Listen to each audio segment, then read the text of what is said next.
സങ്കീർത്തനാഭിനി മധുസിദ്ധസൂഖ്യം ആനന്ദാമികാനീശ്വരി.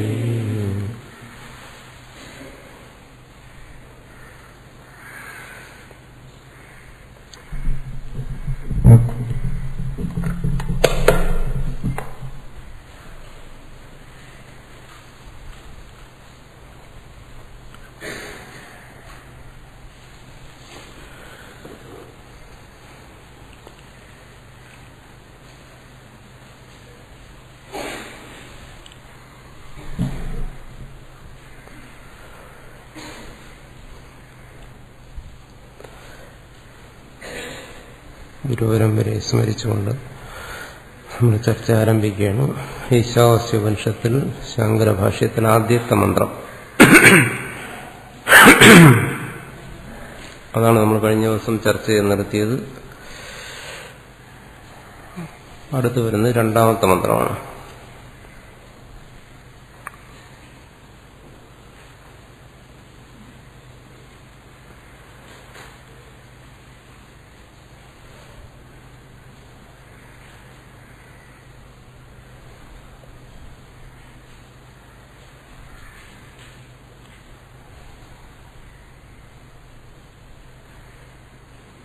ഇവിടെ ആദ്യം രണ്ട് ചോദ്യമുണ്ട്. ഒന്ന്,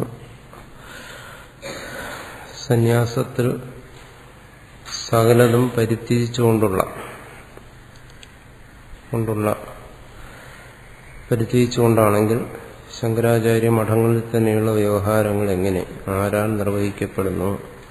സ്വാമി ശങ്കരാചാര്യർ തന്റെ 4 മഠങ്ങളിൽ സന്യാസധർമ്മങ്ങളെ എങ്ങനെയാണ് ചിട്ടപ്പെടുത്തിയിരിക്കുന്നത് ഇത്യാദി സംശയങ്ങൾ വ്യക്തമാക്കി തരുവാൻ പ്രാർത്ഥിച്ചുകൊണ്ട്, അതായത് സർവവും പരിത്യജിക്കാൻ ശങ്കരാചാര്യർ പറഞ്ഞു. അപ്പോ അങ്ങനെ പരിത്യജിക്കാൻ പറഞ്ഞതിന് വിരുദ്ധമായി ശങ്കരാചാര്യരുടെ മഠങ്ങളിൽ എന്തെങ്കിലും കാണുന്നുണ്ടെങ്കിൽ എനിക്ക് പ്രത്യേകിച്ച് ശങ്കരാചാര്യരോടോ ശങ്കരാചാര്യരുടെ മഠങ്ങളോടോ ബാധ്യതകളോ കടപ്പാടോ പക്ഷപാതമോ ഒന്നുമില്ല. അത് ഏതാണ് ശരിയെന്നുള്ളത് നമ്മളിങ്ങനെ തീരുമാനിച്ചോളുക. ശങ്കരാചാര്യർ പറഞ്ഞതാണോ നമ്മൾ സ്വീകരിക്കേണ്ട, അതേ ശങ്കരാചാര്യർ പറഞ്ഞതിന് വിരുദ്ധമായി മഠങ്ങളിൽ എന്തെങ്കിലും നടക്കുന്നുണ്ടെങ്കിൽ അത് ആർക്കും തീരുമാനിക്കാമെന്നുള്ള കാര്യമേ ഉള്ളൂ. ഏതെങ്കിലും ഗുരുക്കന്മാർ പറഞ്ഞതിന് വിരുദ്ധമായി അവരുടെ മഠത്തിൽ എന്തെങ്കിലും നടക്കുന്നുണ്ടെങ്കിൽ നമ്മളതിനെ സ്വീകരിക്കണം. അവർ പറഞ്ഞ് സ്വീകരിക്കും, അതേ മഠത്തിന് സ്വീകരിക്കും. സ്പഷ്ടമായ കാര്യമാണ്. ശങ്കരാചാര്യർ പറഞ്ഞതിന് വിരുദ്ധമായ എന്തെങ്കിലും കാണുന്നുണ്ടെങ്കിൽ അത് ഉപേക്ഷിക്കുക. അതിന് ശങ്കരാചാര്യർ എങ്ങനെ ഉത്തരവാദിയാകും? ആകത്തില്ല. സ്പഷ്ടമായൊരു കാര്യമാണ്. നമ്മളിപ്പോൾ ആചാര്യന്മാർ പറയുന്നത് സ്വീകരിക്കും. ആചാര്യന്മാർ പറഞ്ഞതിന് വിരുദ്ധമായി എന്തെങ്കിലും മഠത്തിലോ അവരുടെ പ്രസ്ഥാനത്തിലോ നടന്നാൽ നമ്മളതിനെ ഉപേക്ഷിക്കേണ്ടി വരുന്നു, സ്വീകരിക്കുന്നില്ല.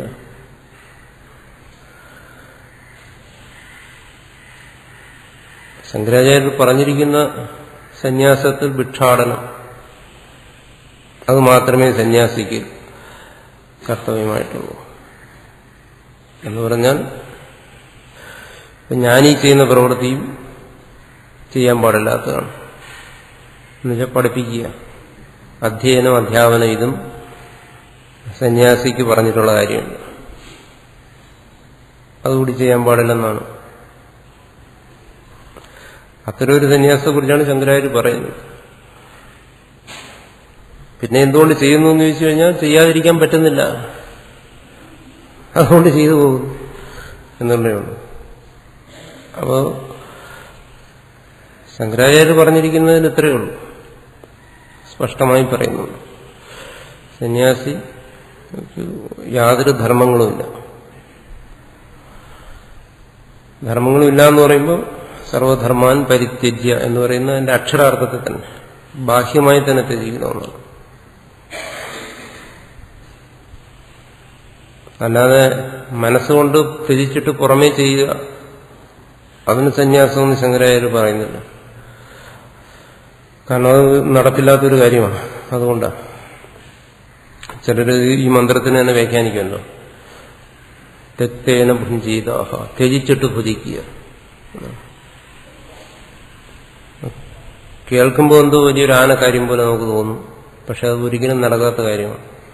ത്യജിച്ചാൽ പിന്നെ എന്തിനു ഭുജിക്കും? ത്യജിച്ചു കഴിഞ്ഞാൽ പിന്നെ ഭുജിക്കുന്ന എങ്ങനെ? ഭുജിക്കാൻ പിന്നെ വേറെ വിഷയമില്ലല്ലോ അവിടെ. എന്താണോ ഭുജിക്കേണ്ടത് അതിനെയാണ് ത്യജിക്കുന്നത്. നമ്മളെന്താണോ ഭുജിക്കേണ്ടത് അതിനെ ത്യജിക്കുന്നു. പിന്നെ വിഷയമില്ല ഭുജിക്കാൻ. പിന്നെ എങ്ങനെ ഭോഗം നടക്കും? നടക്കത്തില്ല. പിന്നെ പറയുന്നത് എങ്ങനെയാണോ, അതിന് വ്യാഖ്യാനിക്കുന്നത് എങ്ങനെയാണോ, നിസ്സംഗമായ ഒരു ഭാവനയോടുകൂടി എല്ലാം അനുഭവിക്കുക എന്നുള്ളതാണ്. ഗീതയിലൊക്കെ പറയുമല്ലോ, അസംഗശസ്ത്രേണ ദൃഢേന ചിത്വ. അതിനെയൊക്കെ ദുർവ്യാഖ്യാനം ചെയ്ത് പറയുന്നതാണ്. നിസ്സംഗമായ ഭാവനയിൽ എല്ലാം അനുഭവിച്ചോളാൻ പറയുകയാണ്. അങ്ങനെ ഒരു വ്യാഖ്യാനമുണ്ട്. തെക്തേന പുഞ്ചീതാഹ. നിസ്സംഗമായ ഭാവന വന്നാലും ഇതേ പ്രശ്നം തന്നെ വരും. കാരണം ഭോഗം എന്ന് പറഞ്ഞാൽ അവിടെ സംഘം വരണം. സംഘം വന്നാലേ ഭോഗമുള്ളൂ. നിസ്സംഗത വന്നു കഴിഞ്ഞാൽ പിന്നെ എങ്ങനെ സംഘം ഹേതുവായിട്ടുള്ള കാരണമില്ലാതെ കാര്യം ഉണ്ടാകത്തില്ല. ഭോഗം എങ്ങനെ സംഭവിക്കും? സംഭവിക്കത്തില്ല. അത് മാത്രമല്ല, നമ്മൾ പിന്തിരിഞ്ഞ് നോക്കിയാൽ തന്നെ എവിടെയാണോ അങ്ങനെയുള്ള ത്യാഗം കാണുന്നത്, സന്യാസം എന്ന് പറഞ്ഞാൽ ത്യാഗം, അവിടെ പിന്നെ ഭോഗം കാണുന്നുമില്ല. ഒരിടത്ത് ത്യാഗം ഉള്ളിടത്തത് കാണുന്നില്ല. ത്യജിച്ചു കഴിഞ്ഞാൽ പിന്നെ ഭുജിക്കാൻ ഒക്കത്തില്ല. കാരണം അവിടെ വിഷയമില്ലാതെ വരും. പിന്നെ എങ്ങനെയാണ് ത്യജിച്ചിട്ട് ഭുജിക്കുന്നത്? നിസ്സംഗമായ ഭാവനയിൽ എല്ലാം അനുഭവിക്കാൻ ഒക്കത്തില്ല ഒരാൾ. അതും ഒരാളെ ഉപദേശിക്കാൻ പറ്റത്തില്ല. നിസ്സംഗമായ വന്നു കഴിഞ്ഞാൽ പിന്നെ അവിടെ വിഷയമില്ലാതെ വരും. പിന്നെ ഏത് വിഷയത്തെ അനുഭവിക്കും? സാധ്യമല്ല എന്നർത്ഥം.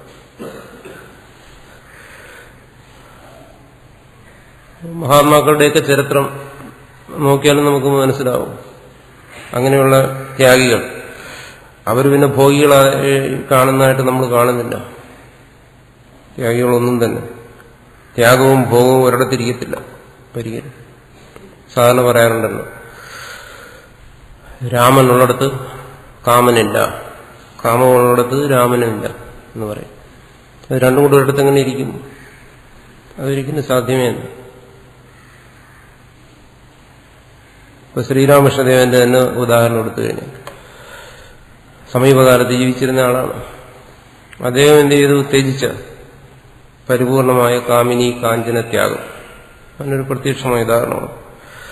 മറ്റ് സന്യാസിമാരുടെയൊക്കെ ഉദാഹരണങ്ങൾ എടുക്കുന്നതിൽ നിന്നും വിശേഷതയുണ്ട്. എന്തുകൊണ്ട്? അദ്ദേഹം ഭാര്യാസമേതനായി ജീവിച്ചു. പക്ഷെ അവിടെ നമുക്ക് ത്യാഗം കാണാൻ പറ്റുന്നുണ്ട്, പക്ഷെ ഭോഗം കാണാൻ പറ്റുന്നില്ല. ത്യാഗവും ഭോഗവും കൂടി ഒരുമിച്ചിരിക്കുന്ന കാണുന്നുണ്ടോ? ഇല്ല. അവരൊറ്റ ഉദാഹരണം എടുത്താൽ മതി. അങ്ങനെ ഒരു ഉദാഹരണം കിട്ടുക വളരെ പ്രയാസമാണ് ആധ്യാത്മിക ചരിത്രത്തിൽ. അപ്പോൾ അവിടെ ത്യാഗം പരിപൂർണമായി കാണുന്നുണ്ട്, പക്ഷെ ഭോഗം എവിടെ? അദ്ദേഹം ഭാര്യാസമേതനായിരുന്നെങ്കിലും അദ്ദേഹം ഒരു ഭോഗിയായിരുന്നില്ല, ത്യാഗിയായിരുന്നു. അങ്ങനെ ത്യാഗവും ഭോഗവും കൂടെ ത്യജിച്ചിട്ട് എങ്ങനെയാണ് ഭുജിക്കുന്നത്? അതേ നമുക്ക് ഉദാഹരണമായിട്ട് എടുക്കാൻ പറ്റും. കാരണം ത്യാഗം സംഭവിച്ചു കഴിഞ്ഞാൽ പിന്നീട് അവിടെ ഭോഗം നിലനിൽക്കില്ല. എന്തുകൊണ്ട്? ശങ്കരാചാര്യനെ അടുത്ത് പറയും, ഈ ജ്ഞാനവും കർമ്മവും തമ്മിൽ ഉള്ള അന്തരം അത് വളരെ വലുതാണ്. ആ അന്തരത്തെ ഒന്ന് ചലിപ്പിക്കാൻ ആർക്ക് സാധ്യമല്ല എന്നാണ്. പർവ്വതവത് അകമ്പ്യഹ എന്ന് പറയും. നമ്മളത് പഠിക്കും. ഒരു തരത്തിലും ആ അന്തരത്തെ നമുക്ക് ഇല്ലാതാക്കാൻ പറ്റത്തില്ല. രണ്ട് വിരുദ്ധ കോണുകളാണ്. ഉത്തരധ്രുവവും ദക്ഷിണധ്രുവവും പോലെയാണ്. അപ്പോൾ ഒരിക്കലും അത് സാധ്യമേ അല്ല. പിന്നെ നിസ്സംഗമായ ഭാവനയോടുകൂടി എല്ലാത്തിനെയും സ്വീകരിക്കണമെന്ന് പറയുന്നുണ്ടല്ലോ. അങ്ങനെയും പറയുന്നുണ്ട് ചില ഭാഗങ്ങളിൽ. അങ്ങനെ പറയുന്നിടത്തും അത് പറയുന്നത് ഗീതയിലാണ്. ഈ മന്ത്രങ്ങൾ തന്നെയാണ് ഗീതയിൽ പറയുന്ന കർമ്മയോഗത്തിന്റെയൊക്കെ ആധാരം. അങ്ങനെ പറയുന്നിടത്തും എന്താണ്? അവിടെയും വരും ധർമ്മം എന്നുള്ള ഒന്ന് വരും. നിസ്സംഗമായ ഭാവനയോടുകൂടി എന്തും അനുഭവിക്കാനൊരിടത്തും പറയുന്നില്ല. മറിച്ച് ഗീതയിൽ ആ വിഷയം ചർച്ച ചെയ്യുമ്പോഴെല്ലാം ആവർത്തിച്ച് ഒരു സ്വധർമ്മം എന്നാണ്. നിസ്സംഗമായ ഭാവനയോടുകൂടി അസംഗനായിട്ട് സ്വധർമ്മത്തെ ആചരിക്കാനാണ് പറയുന്നത്. എന്തുവെന്ന് പറയുന്നില്ല, വരുന്നതെല്ലാം അനുഭവിച്ചോളാൻ പറയുന്നില്ല. മറിച്ച് ഗ്രാഹ്യ ത്യാജ്യ വിവേചനത്തോടുകൂടി, ധർമാധർമ്മ വിവേചനത്തോടുകൂടി, പുണ്യപാപ വിചാരത്തോടുകൂടി നന്മയും തിന്മയും മനസ്സിലാക്കി സ്വധർമ്മത്തിനനുസരിച്ച് നിസ്സംഗമായ ഭാവനയിൽ അനുഭവിക്കാനാണ് പറയുന്നത്. അങ്ങനെ പറയുമ്പോൾ അയാളുടെ ധർമ്മം എന്തെന്ന് ആദ്യം നിർണ്ണയിക്കേണ്ടി വരും. തന്റെ ധർമ്മം ഗൃഹസ്ഥധർമ്മമാണോ അതോ സന്യാസധർമ്മമാണോ?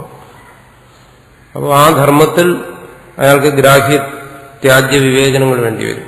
സന്യാസിയാണെങ്കിൽ അയാൾക്ക് എന്തും അനുഭവിക്കാനുള്ള യോഗ്യത, അർഹതയില്ല, അവകാശം, അയാൾക്ക് ലൈസൻസ് കൊടുത്തിട്ടില്ല. അപ്പോൾ അയാളുടെ ധർമ്മത്തിൽ യോജിച്ച് മാത്രമേ നിസ്സംഗമായ ഭാവനയെ അനുഭവിക്കാൻ പറ്റൂ. അവിടെ എന്താ അയാൾ അനുഭവിക്കേണ്ടി വരുന്നു? പ്രാരബ്ധം കൊണ്ടുവരുന്ന ക്ലേശങ്ങൾ. അതിനെ അയാൾ തരണം ചെയ്യുന്നതിന് വേണ്ടിയിട്ടാണ് പറയുന്നത്. നിസ്സംഗമായ ഭാവനയോടുകൂടി ആ ക്ലേശങ്ങളെ, ദുഃഖങ്ങളെ, വൈതരണികളെയൊക്കെ നേരിടാൻ വേണ്ടിയിട്ട് പറയുന്നു. അല്ലാതെ മറ്റൊരുവന്റെ ധർമ്മത്തെ, ഗൃഹസ്ഥന്റെ ധർമ്മത്തെയോ മറ്റും സന്യാസധർമ്മത്തെ സ്വീകരിക്കാൻ വേണ്ടിയിട്ടല്ല അത് പറയുന്നു. അതുപോലെ തന്നെ ഗൃഹസ്ഥനെ സംബന്ധിച്ചിടത്തോളം ആ ഗൃഹസ്ഥന്റെ ധർമ്മങ്ങളെ നിസ്സംഗമായി അനുഷ്ഠിക്കാനാണ്, അല്ല സന്യാസിയുടെ ധർമ്മത്തെയല്ല, പരിപൂർണമായ ത്യാഗത്തെയല്ല അവിടെ പറയുന്നത്. ഗൃഹസ്ഥന് വിധിച്ചിട്ടുള്ള കർമ്മങ്ങളെല്ലാം അയാൾ നിസ്സംഗമായി അനുഭവിക്കുന്നു. അപ്പൊ എവിടെയാണോ നിസ്സംഗമായി അനുഭവിക്കാൻ പറയുന്നത് അത് ശാസ്ത്രത്തിൽ പറയുന്നത് തന്നെ. ത്യജിച്ചിട്ട് ഭുജിക്കാനല്ല പറയുന്നത്. അങ്ങനെ പറയുന്നിടത്തന്നെ സ്വധർമ്മത്തെ അനുഷ്ഠിക്കാനാണ് പറയുന്നത്. അതുകൊണ്ടൊരിക്കലും ഈ വ്യാഖ്യാനിക്കുന്ന തരത്തിൽ ആർക്ക് വേണമെങ്കിലും എന്തും നിസ്സംഗമായി അനുഭവിക്കാം എന്ന് പറയുന്നില്ല എന്നർത്ഥം. പിന്നെ പലപ്പോഴും അത് സംഭവിക്കുന്നത്, അങ്ങനെ വ്യാഖ്യാനിക്കുന്നവർ പറയുന്നത് ഇത് വേറൊരു വശമുള്ളതെന്ന് വെച്ചാൽ ഒരുതരം വൃഥാ അനുകരണത്തെയാണ്. കാരണം ചില മഹാത്മാക്കളുടെ ജീവിതത്തിൽ ധർമാധർമ്മ ന്യായാന്യായം ഇതിനൊക്കെ ഉപരിയായി ജീവിച്ച ചിലരുടെയൊക്കെ അപൂർവം. നമ്മളവരെ അവധൂതന്മാർ എന്നൊക്കെ പറയും. നാറാണത്തെ ഭ്രാന്തനെയും പാക്കനാരിയും പോലെയൊക്കെയുള്ള ആൾക്കാർ. അപ്പൊ അവരെ അനുകരിച്ചാണ് ഈ വിവരദോഷികൾ പറയുന്നതെങ്കിൽ അതും അബദ്ധമാണ്. പാക്കനാര് കഥ പറയും. പാക്കനാര് പശുവിനെ കൊന്നു തിന്നുന്ന ശൗചാചാരങ്ങളൊന്നും ഇല്ലാത്ത പറയക്കുടലിൽ ചെന്ന് അവിടുത്തെ ഭക്ഷണം എടുത്ത് കഴിച്ചു. അത് കഴിച്ചിട്ട് നേരെ അടുത്ത് പോയി വെള്ളം കുടിക്കാൻ വേണ്ടി പോയതവിടെ കൊല്ലന്റെ ആലയിൽ തിളച്ചു മറിഞ്ഞുകൊണ്ടിരുന്ന ഇരുമ്പ് ഉരുക്കിയ വെള്ളം എടുത്ത് കുടിച്ചു. അപ്പോൾ അത് നിസ്സംഗമായിട്ടുള്ള ഭോഗമല്ല. അവിടെ ത്യാഗത്തിനും ഭോഗത്തിനും ഒക്കെ അപ്പുറമുള്ള ഒരവസ്ഥയാണ്. അവിടെ ത്യാഗവുമില്ല, ഭോഗവുമില്ല, അതിനുപരിയായി പോകുന്ന ഒരവസ്ഥയാണ്. അപ്പോൾ അയാളെ സംബന്ധിച്ചിടത്തോളം ശൗചാചാരങ്ങളില്ലാത്ത പറയക്കുടലില്ല ഭക്ഷണവും ഇരുമ്പുരുക്കി വെച്ചിരിക്കുന്ന പാനീയവും രണ്ടും ഒരുപോലെയാണ്. അപ്പോൾ അതിനെ നമുക്ക് ഒരാൾക്ക് സാധനയായിട്ട് ഉപദേശിക്കാനോ അല്ലെങ്കിൽ വേറൊരാൾക്ക് വൃഥ അനുകരിക്കാനോ പറ്റിയ കാര്യങ്ങളല്ല. അതെല്ലാം ചില മഹാത്മാക്കളുടെ അവസ്ഥകൾ എന്ന് മാത്രമേ നമുക്ക് പറയാൻ പറ്റൂ. നമ്മളെ നിരൂപണത്തിന് ഉപരിയായി നിൽക്കുന്ന കാര്യങ്ങളാണത്. അതൊന്നും സാധാരണ മനുഷ്യർക്ക് വേണ്ടിയിട്ട് ആരും ഉപദേശിക്കാറില്ല. ഉപദേശിക്കുന്നവൻ ഇത് ചെയ്യേണ്ടി വരും. പാക്കനാർ ചെയ്തതുപോലെ ചെയ്യേണ്ടി വരും. അത് ചെയ്യാൻ പറ്റും ഉപദേശിക്കുന്ന ആർക്കെങ്കിലും. ഒരുതൻ തന്റെ ധർമ്മത്തിന് നിരക്കാത്ത കാര്യങ്ങൾ പ്രവർത്തിച്ചിട്ട് പറയുന്നു, എന്നെ ഇതൊന്നും ബാധിക്കത്തില്ല, ഞാൻ നിസ്സംഗനാണ്, ആത്മാവാണ്, അതുകൊണ്ട് എനിക്ക് എന്തും ആകാമെന്ന് പറഞ്ഞ് എന്ത് ചെയ്താലും കുഴപ്പമില്ലെന്ന് പറഞ്ഞാൽ അയാൾ ഇത് ചെയ്യേണ്ടി വരും. ഉരുകി ഇരിക്കുന്ന ഇരുമ്പും എടുത്ത് കുടിച്ച് പച്ചവെള്ളവും ഒരേ വായു കൊണ്ട് ഒരേ സമയം കുടിക്കേണ്ടി വരും. അങ്ങനെ കുടിക്കാൻ കഴിയുള്ള ആരെങ്കിലും നമ്മൾ കണ്ടിട്ടുണ്ടോ? കഥയിൽ കേട്ടിട്ടേ ഉള്ളൂ. അപ്പോൾ അങ്ങനെയുള്ള അവിടെ ഇതില്ല, ഇത് രണ്ടുമില്ല. അവിടെ ത്യാഗവുമില്ല, ഭോഗവുമില്ല. ത്യാഗമെന്നും ഭോഗമെന്നും പറയുന്ന രണ്ടും ആപേക്ഷികമായ ഒരു തലത്തിലുള്ളതാണ്, സാധനയുടെ തലത്തിലുള്ളതാണ്. അവിടെ ഇത് രണ്ടും ആചാര്യന്മാർ നിർദ്ദേശിച്ചിരിക്കുന്ന നിയമങ്ങളെല്ലാം കർശനമായി തന്നെ പാലിക്കേണ്ടി വരും. അതുകൊണ്ട് തിരിച്ചിട്ട് ഭുജിക്കുക എന്ന് പറയുന്ന ആശയം എന്ന് പറയുന്നത് വലിയ അപകടം പിടിച്ച ഒരു ആശയമാണ്. ആർക്കും ദുരാചാരിയാകുന്നതിനുള്ള ഒരു ലൈസൻസാണ്. ഒരു ബ്രഹ്മചാരിക്കോ സന്യാസിക്കോ ഒക്കെ പറയാം, എനിക്ക് ഇഷ്ടമുള്ള കാര്യങ്ങളൊക്കെ ഞാൻ ചെയ്യുന്നതുകൊണ്ട് ഞാൻ ത്യജിച്ചിട്ട് ഭുജിക്കുക, എന്നെ ഇതൊന്നും ബാധിക്കത്തില്ല എന്ന് പറഞ്ഞു കഴിഞ്ഞാൽ എന്ത് ചെയ്യാൻ പറ്റും? എന്തുകൊണ്ട് ഈശാവാസ്യ ഉപനിഷത്തിൽ പറഞ്ഞു, ഋഷിമാരെന്നെ പറഞ്ഞിരിക്കുകയാണ്, നിസ്സംഗമായി എന്തും ചെയ്യാം, അനുഭവിക്കാം, യാതൊരു ദോഷവുമില്ല. അത് മനുഷ്യനെ അകപ്പതിപ്പിക്കുന്ന ഉപദേശമാണ്. അതുകൊണ്ടാണ് ആചാര്യസ്വാമികളത് വ്യക്തമായി തന്നെ വ്യാഖ്യാനിച്ച് ത്യാഗേന, ത്യാഗത്തിലൂടെ ഭുഞ്ചീത പാലയേധ, നീ നിന്നെ രക്ഷിക്കുമെന്നാ പറഞ്ഞത്. മറ്റതാണെങ്കിൽ തന്നെ നശിപ്പിക്കുന്നതായിരിക്കും. അതുകൊണ്ട് അത്തരം വ്യവഹാരങ്ങൾ, അത്തരം വ്യാഖ്യാനങ്ങൾ, ഇതെല്ലാം മനുഷ്യന് ആശയക്കുഴപ്പങ്ങൾ ഉണ്ടാക്കുന്നതാണ്. ഇതിന്റെ ഒന്നും താല്പര്യം മനസ്സിലാക്കാതെ ഒരു തലങ്ങൾ, ആധ്യാത്മികതയ്ക്ക് തന്നെ എത്രയോ തലങ്ങളുണ്ട്. അധികാരികളുടെ ഭേദമനുസരിച്ച് ഒരേ ആശയങ്ങൾ പലരും പലതരത്തിൽ ഉൾക്കൊള്ളുകയും അനുഷ്ഠിക്കുകയും ചെയ്യേണ്ടി വരും. പക്ഷെ ഈ ഒരു തലങ്ങൾക്കും യോജിക്കാത്ത വ്യാഖ്യാനങ്ങളാണ് ഇതെല്ലാം. എന്തിന്? ഒരു വ്യക്തിയുടെ സ്വന്തം നിലപാടുകളെ വൃഥാ ന്യായീകരിക്കുന്നതിനുള്ള വ്യാഖ്യാനങ്ങളാണിത് വരുന്നത്. ഗൃഹസ്ഥാശ്രമം എന്ന് പറയുന്നത് അതിന് അതിൻ്റെതായ മഹത്വമുണ്ട്, അത് ശ്രേഷ്ഠമാണ്, സംശയമില്ലാത്ത കാര്യമാണ്. സന്യാസത്തിന് അതിന് അതിൻ്റെതായ മഹത്വമുണ്ട്, അതും ശ്രേഷ്ഠമാണ്. ഇത് രണ്ട് തന്നെയാണ്, ഇത് രണ്ടും ഒന്നാകത്തില്ല ഒരിക്കലും. രണ്ടിന്റെയും ധർമ്മം രണ്ടാണ്, രണ്ടിന്റെയും ആചാരങ്ങൾ അനുഷ്ഠാനങ്ങൾ രണ്ടാണ്. ഇത് രണ്ടും ഒരിക്കലും ആർക്കും കൂട്ടിക്കുഴയ്ക്കാൻ ഒക്കത്തില്ല എന്നുള്ളത് വളരെ സ്പഷ്ടമായി തന്നെ പറഞ്ഞു കഴിഞ്ഞു. സന്യാസത്തിന്റെ പരമമായ അവസ്ഥ എന്ത്, അതാണ് പറയുന്നത്. പിന്നെ ഈ പറയുന്നുണ്ടല്ലോ, ശങ്കരാചാര്യരുടെ മഠങ്ങളിൽ ശങ്കരാചാര്യ പറഞ്ഞ് ലോഹത്തിൽ തുടരുതെന്ന് പറഞ്ഞു. ശങ്കരാചാര്യർ അങ്ങനെ പറഞ്ഞിട്ടില്ല. ശങ്കരാചാര്യർ പറഞ്ഞൊന്നുമല്ല ഞാൻ പറഞ്ഞത്.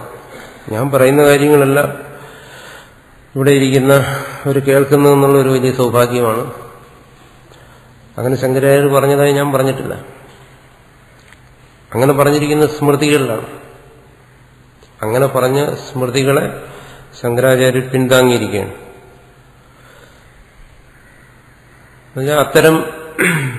അത്തരം സ്മൃതികൾ ശങ്കരാചാര്യർക്ക് മുമ്പും ശങ്കരാചാര്യർക്ക് പിൻപും ഉണ്ടായിരുന്നു. യതിധർമ്മ സമുച്ചയം പോലെയുള്ള ഗ്രന്ഥങ്ങളൊക്കെ ശങ്കരാചാര്യർക്ക് പിന്നീടുണ്ടായതാണ്. അത്തരം ഗ്രന്ഥങ്ങളിലും പറയുന്നതാണ് സന്യാസി എന്ന് പറയുന്നത് പട്ടണത്തിൽ താമസിക്കാൻ പാടില്ല, ഗ്രാമത്തിനും പുറത്തായിരിക്കണം, അരണ്യത്തിൽ വനത്തിൽ തന്നെ കഴിയണം, ആഹാരത്തിന് വേണ്ടി മാത്രമേ ഗ്രാമത്തിലേക്ക് പ്രവേശിക്കാവൂ, നഗരത്തിൽ താമസിക്കാൻ പാടില്ല, ഗൃഹസ്ഥന്റെ വീട്ടിൽ പോയി താമസിക്കാൻ പാടില്ല, ഒരു കാരണവശാലും ആശ്രമങ്ങൾ ഉണ്ടാക്കാനോ അത്തരം കാര്യങ്ങൾ പിന്നെ ചിന്തിക്കാനും കൂടെ ഇല്ല. പിന്നെ ആത്മവിചാരത്തിൽ കഴിയണം, ആഹാരത്തിന് വേണ്ടി ഭിക്ഷാടനം നടത്തിപ്പോകണം, അതിനും ചില നിയമങ്ങളൊക്കെ വെച്ച്, വേറെ യാതൊരു കർത്തവ്യവുമില്ല എന്ന് പറയുമ്പോൾ അതിനൊക്കെ സന്മനസ്സും സൗകര്യവും ഉള്ളവൻ സന്യാസിയായാൽ മതി. ഇപ്പം എനിക്കിപ്പോ സന്യാസി ആകണം, ഇതിനൊന്നും സൗകര്യമില്ലെങ്കിൽ പിന്നെ ആരെങ്കിലും പറഞ്ഞോ ഇതാകാൻ? പറഞ്ഞിരിക്കുന്ന ഇതാ, ഇതിനൊക്കെ സൗകര്യം ഉണ്ടെങ്കിൽ ഇതായാൽ മതി, ഇല്ലെങ്കിൽ വേണ്ട. അപ്പൊ ആ ഒരു മനോഭാവത്തിലാണ് അവർ പറഞ്ഞിരിക്കുന്നത്. അപ്പൊ ഇതിനൊന്നും എനിക്ക് സൗകര്യമില്ല, സന്യാസി ആകണമെന്ന് പറഞ്ഞു, ഇതെങ്ങനെ രണ്ടും കൂടെ ശരിയാകുന്നു? അപ്പൊ ഇനി ശങ്കരാചാര്യരുടെ മഠത്തിൽ ശങ്കരാചാര്യർ പറഞ്ഞ സന്യാസത്തിന് വിരുദ്ധമായി എന്തെങ്കിലുമൊക്കെ നമ്മൾ കാണുന്നുണ്ടെങ്കിൽ എന്തിനാ ശങ്കരാചാര്യരുടെ മഠത്തിൽ വരെ പോകുന്നു? നമ്മുടെ ഉള്ളിലേക്കൊന്ന് നോക്കിയാൽ നമ്മൾ പഠിക്കുന്നതും അറിയുന്നതിനും നിരക്കാത്ത കാര്യങ്ങൾ നമ്മുടെ ഉള്ളിലുണ്ടോ? ഉള്ളിലുണ്ടെങ്കിൽ പിന്നെ വേറെ ഏതെങ്കിലും മഠത്തിൽ കാണുന്നതിന് എന്താ ദോഷം? നമ്മൾ അറിയുന്നതും പഠിക്കുന്നതും അനുസരിച്ചാണ് നമ്മുടെ ഉള്ളിൽ എപ്പോഴും നിലനിൽക്കുന്നത്, അല്ലല്ലോ. നമ്മുടെ ഉള്ളിൽ തന്നെ നമ്മളുടെ അറിവിന് വിരുദ്ധമായ കാര്യങ്ങൾ നടക്കുന്നുണ്ടെങ്കിൽ പിന്നെ ഏതെങ്കിലും മഠത്തിൽ നടക്കുന്നതിന് നമുക്കെന്താ ഇത്ര അസ്വസ്ഥപ്പെടേണ്ട കാര്യം? അപ്പൊ അതൊക്കെ സംഭവിക്കാം. അപ്പോൾ സ്വാഭാവികമായിട്ടും ഒരു ചിന്താഗതി വരുമോ, ഇങ്ങനെയുള്ള ഒരു സന്യാസത്തിന് മാതൃകയായിട്ട് നമുക്കിപ്പോൾ ഏത് സ്ഥലത്തെ എടുക്കാൻ പറ്റും, ഏത് വ്യക്തിയെ എടുക്കാൻ പറ്റും? അപ്പോൾ പിന്നെ ഇത് പ്രായോഗികമാണോ എന്നൊക്കെയുള്ള ചോദ്യങ്ങൾ വരും. അതിന് വരുന്ന സമാധാനം എന്ന് പറയുന്നത് ഇതെല്ലാം എന്താണ്? ബാഹ്യമായ ധർമ്മങ്ങൾ, ആചാരങ്ങൾ, അത് കാലത്തിനനുസരിച്ച് മാറി വരുന്നു എന്നർത്ഥം. ശങ്കരാചാര്യർ പറഞ്ഞിട്ടുള്ള കാര്യങ്ങളെല്ലാം ഇന്ന് അപ്രായോഗികമാണ്. പലതും പ്രായോഗികമായി അനുഷ്ഠിക്കാനുള്ള സാഹചര്യങ്ങൾ മാറിപ്പോയി. ഒരു ഉദാഹരണം പറഞ്ഞാൽ വനത്തിൽ താമസിക്കണമെന്ന് പറഞ്ഞു. ഞാൻ മുമ്പും പറഞ്ഞിട്ടുള്ള കാര്യമാണ്. വനത്തിൽ താമസിക്കണമെന്ന് പറഞ്ഞു കഴിഞ്ഞാൽ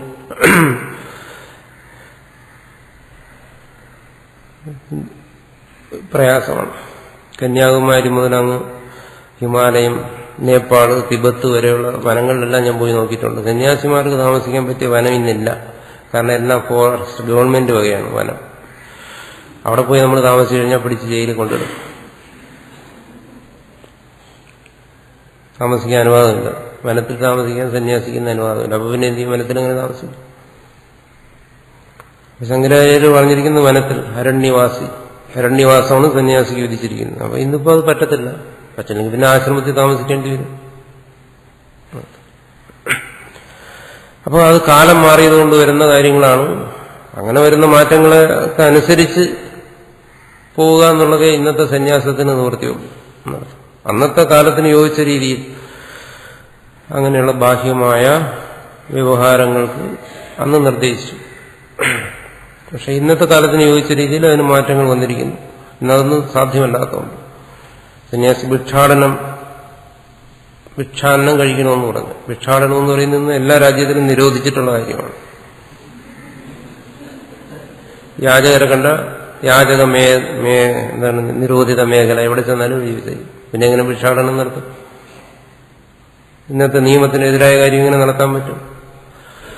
അപ്പൊ പിന്നെ ആശ്രമത്തിലിരുന്ന് ആഹാരം ഉണ്ടാക്കി കഴിക്കുക, ഭക്ഷണം പാകം ചെയ്ത് കഴിക്കുക, ഇതേ പറ്റൂ. അപ്പോൾ അത് കാലം വരുത്തുന്ന കാര്യങ്ങളാണ്. അതിന് ഉത്തരവാദികളല്ല. അത്തരം കാര്യങ്ങളിൽ കാലാനുസൃതമായ രീതികൾ സന്യാസിമാർ സ്വീകരിക്കുക എന്നുള്ളത് അത് സ്വീകരിക്കേണ്ടി വരും. പിന്നെ അതിന്റെ തത്വത്തിൽ, ആശയത്തിൽ കാര്യങ്ങൾ ഇന്നതൊക്കെയാണ്. ബാഹ്യമായ ആചാരങ്ങളിലും അനുഷ്ഠാനങ്ങളിലും ഏത് ധർമ്മമാണെങ്കിലും കാലാനുസൃതമായ രീതിയിൽ കാര്യങ്ങൾ സ്വീകരിക്കുക എന്നുള്ളത് നമുക്ക് ചെയ്യാൻ പറ്റും. അതുകൊണ്ട് നമ്മളത് ചെയ്യും. ശങ്കരാചാര്യരുടെ മഠങ്ങളിൽ സംഭവിച്ചിരിക്കുന്നു അത് തന്നെ. നമ്മുടെ മഠത്തിലൊക്കെ സംഭവിക്കുന്നത് തന്നെ അവിടെ സംഭവിച്ചിരിക്കുന്നു. പ്രത്യേകിച്ചൊന്നും സംഭവിച്ചിട്ടില്ല. അവരെ വിമർശിക്കാനോ കുറ്റം പറയാനോ നമുക്ക് അർഹതയില്ല. അത്രേ പറ്റൂ. അത് കാലത്തിന്റെ പ്രത്യേകതയാണ്. ലോഹത്തിൽ തൊടാൻ പാടില്ലെന്ന് പറയുന്ന ലോഹത്തിൽ തൊടുന്നു എന്ന് വെച്ച് കഴിഞ്ഞാൽ അങ്ങനെ ജീവിക്കാൻ പറ്റും. ലോഹമില്ലാതെ ജീവിക്കാൻ പറ്റും? പറ്റത്തില്ലല്ലോ. അതുകൊണ്ട് അതൊക്കെ കാലം കൊണ്ട് വരുത്തിയ മാറ്റം. പക്ഷെ അങ്ങനെയുള്ള മാറ്റങ്ങൾ, അനിവാര്യങ്ങളായി വരുന്ന മാറ്റങ്ങൾ നമ്മൾ സ്വീകരിക്കുമ്പോൾ ആദർശത്തിൽ വളം ചേർക്കാതിരിക്കാൻ ശ്രമിക്കുക. അതാണ് നമുക്ക് ചെയ്യാവുന്ന കാര്യം. അല്ലാതെ മാറ്റങ്ങൾ ഉൾക്കൊള്ളാതെ ജീവിക്കാനും പറ്റത്തില്ല. അപ്പോൾ അതെല്ലാം വേണ്ടി വരും. അതിന്റെ ഒരു ഭാഗമായിട്ടാണ് സമൂഹ സേവനമൊക്കെ സന്യാസത്തിലേക്ക് കടന്നു വന്നത്. അപ്പോൾ അതെല്ലാം ഇന്നത്തെ കാലത്തിൽ വരുന്ന മാറ്റങ്ങളാണ്. അവിടെ നമ്മൾ അതിന്റെ ആദർശത്തിൽ ഇത്തരം മനുഷ്യനെ വഴിതെറ്റിക്കുന്ന വ്യാഖ്യാനങ്ങളും അവനവനെ തന്നെ വഞ്ചിക്കുന്ന വ്യാഖ്യാനങ്ങൾ അത് ഒഴിവാക്കിക്കൊണ്ട് കാലാനുസൃതമായ മാറ്റങ്ങൾ സ്വീകരിച്ച് സന്യാസത്തിൽ പോവുക അത് നല്ലതാണ്. പക്ഷെ നമ്മളെ തന്നെ വ്യാഖ്യാനിക്കുന്ന, നമ്മളെ തന്നെ വഞ്ചിക്കുന്ന വ്യാഖ്യാനങ്ങൾ അത് പാടില്ല എന്നല്ലേ ഉള്ളൂ. ത്യജിച്ചിട്ട് ഭുജിക്കുക എന്നൊക്കെ പറയുന്ന വ്യാഖ്യാനങ്ങൾ അത് ഒരു കാലത്ത് സ്വീകാര്യമായ കാര്യങ്ങളല്ല. തത്വത്തിലോ ആദർശത്തിലോ മാറ്റം വരുന്നില്ല. ബാഹ്യമായ അനുഷ്ഠാനങ്ങളിലും മാറ്റം വരും. ദോഷമില്ല. കാരണം അത് കാലത്തിന്റെ മാറ്റമാണ്. അത് ഉൾക്കൊണ്ടേ പറ്റൂ. അതിനെതിരായി അതിന് പുറംതിരിഞ്ഞു നിന്നിട്ട് ഒരു ധർമ്മത്തിനും ഒരാചാരത്തിനും ആർക്കും നിൽക്കാനോട്ട് കഴിയത്തുമില്ല. അപ്രായോഗികമാകുന്നു. അപ്പൊ ഇന്നത്തെ കാലത്ത് സന്യാസം ഈ രീതിയിലൊക്കെ പറ്റും. ആശ്രമങ്ങളും പ്രസ്ഥാനങ്ങളും പ്രവർത്തനങ്ങളും ഒക്കെ ആയിട്ട് ഇന്നത്തെ കാലത്ത് സന്യാസം മുന്നോട്ട് പോകാൻ പറ്റും. അല്ല പറ്റത്തില്ല. അവിടെ ഒരാൾക്ക് ത്യാഗിയായി ജീവിക്കാമല്ലോ. ഒന്നുമില്ലെങ്കിലും മര്യാദക്കാരനായിട്ട് ജീവിക്കാമല്ലോ. സദാചാരബോധത്തോടുകൂടി ജീവിക്കാമല്ലോ. അപ്പൊ അതിന് യോജിക്കുന്ന കുറഞ്ഞ പക്ഷം ഒരു സദാചാരബോധത്തിലെങ്കിലും ജീവിക്കുന്നതിന് പറ്റിയ വ്യാഖ്യാനങ്ങൾ ഉണ്ടായിരിക്കുന്നതാണ് നല്ലത്. അതുകൊണ്ട് ശങ്കരാചാര്യന്റെ മഠങ്ങൾക്കുള്ള പ്രശ്നങ്ങൾ എല്ലാ മഠങ്ങൾക്കും ഉള്ളതാണ്. അത് ഇന്നത്തെ കാലം കൊണ്ട് വരുന്ന മാറ്റങ്ങളാണ് എന്ന് നമ്മൾ മനസ്സിലാക്കും. പിന്നെ ഇവിടെ ചോദിച്ചത് ഞാൻ ഉത്തരം പറഞ്ഞ കാര്യം തന്നെയാണ്. സ്വാമി വിവേകാനന്ദൻ കർമ്മവും ജ്ഞാനവും ഭക്തിയും ഒരു പക്ഷിയുടെ രണ്ട് ചിറകും വാലും പോലെയാണെന്ന് പറയാറുണ്ട്. ഈ ഉദാഹരണം ഇന്നലെ ക്ലാസ്സിൽ പറഞ്ഞ കാര്യങ്ങൾക്ക് വിരുദ്ധമാണോ? അല്ല. ഞാൻ പറഞ്ഞല്ലോ, ഇത് സന്യാസത്തിനും കാലം കൊണ്ട് മാറ്റങ്ങൾ വന്നു. ലോകസേവനമൊന്നും പഴയ കാലത്ത് സന്യാസം എന്ന് പറയുന്ന ഒരു സങ്കല്പത്തിനെ ഉണ്ടായിരുന്നില്ല. പക്ഷെ പിന്നീട് ശങ്കരാചാര്യർക്ക് ശേഷം വന്ന ആചാര്യന്മാര് സന്യാസം എന്ന് പറയുമ്പോൾ അതിന് പുതിയ പുതിയ മാനങ്ങളെല്ലാം കണ്ടെത്തി. അവിടെയൊന്നും നമ്മളൊന്നും മനസ്സിലാക്കുക, സന്യാസം എന്ന് പറയുന്ന ആദർശത്തിന്റെ മൂല്യച്യുതി അവിടെയൊന്നും വരുന്നില്ല. സന്യാസത്തിന്റെ ബാഹ്യമായ പ്രവർത്തനങ്ങൾ എങ്ങനെ വരണം എന്നുള്ള കാര്യത്തെക്കുറിച്ചാണ് അവർ ചിന്തിച്ചത്. കാലാനുസൃതമായി സന്യാസത്തിന് സമൂഹ സേവനവും മറ്റും വേണം. വിവേകാനന്ദ സ്വാമികളെ പോലെയുള്ളവരാണ് ആ വശത്തേക്ക് കൂടുതലും തിരിച്ചുവിട്ടത്. അപ്പോൾ അങ്ങനെ വരുമ്പോൾ ബാഹ്യമായ പ്രവർത്തനങ്ങൾ ആകാം, നിസ്വാർത്ഥമായ പ്രവർത്തനങ്ങൾ, ഗീതയിലും മറ്റും പറയുന്ന പോലെയുള്ള പ്രവർത്തനങ്ങളാകാം. അവിടെയൊന്നും ഈ ത്യജിച്ചിട്ടുള്ള ഭോഗമുണ്ടാകും. അത് ഇത് രണ്ടും കൂടെ കൂട്ടിക്കുഴയ്ക്കരുത്. സന്യാസിയെ സംബന്ധിച്ചിടത്തോളം ഭോഗം എന്ന് പറയുന്ന ഒന്നില്ല.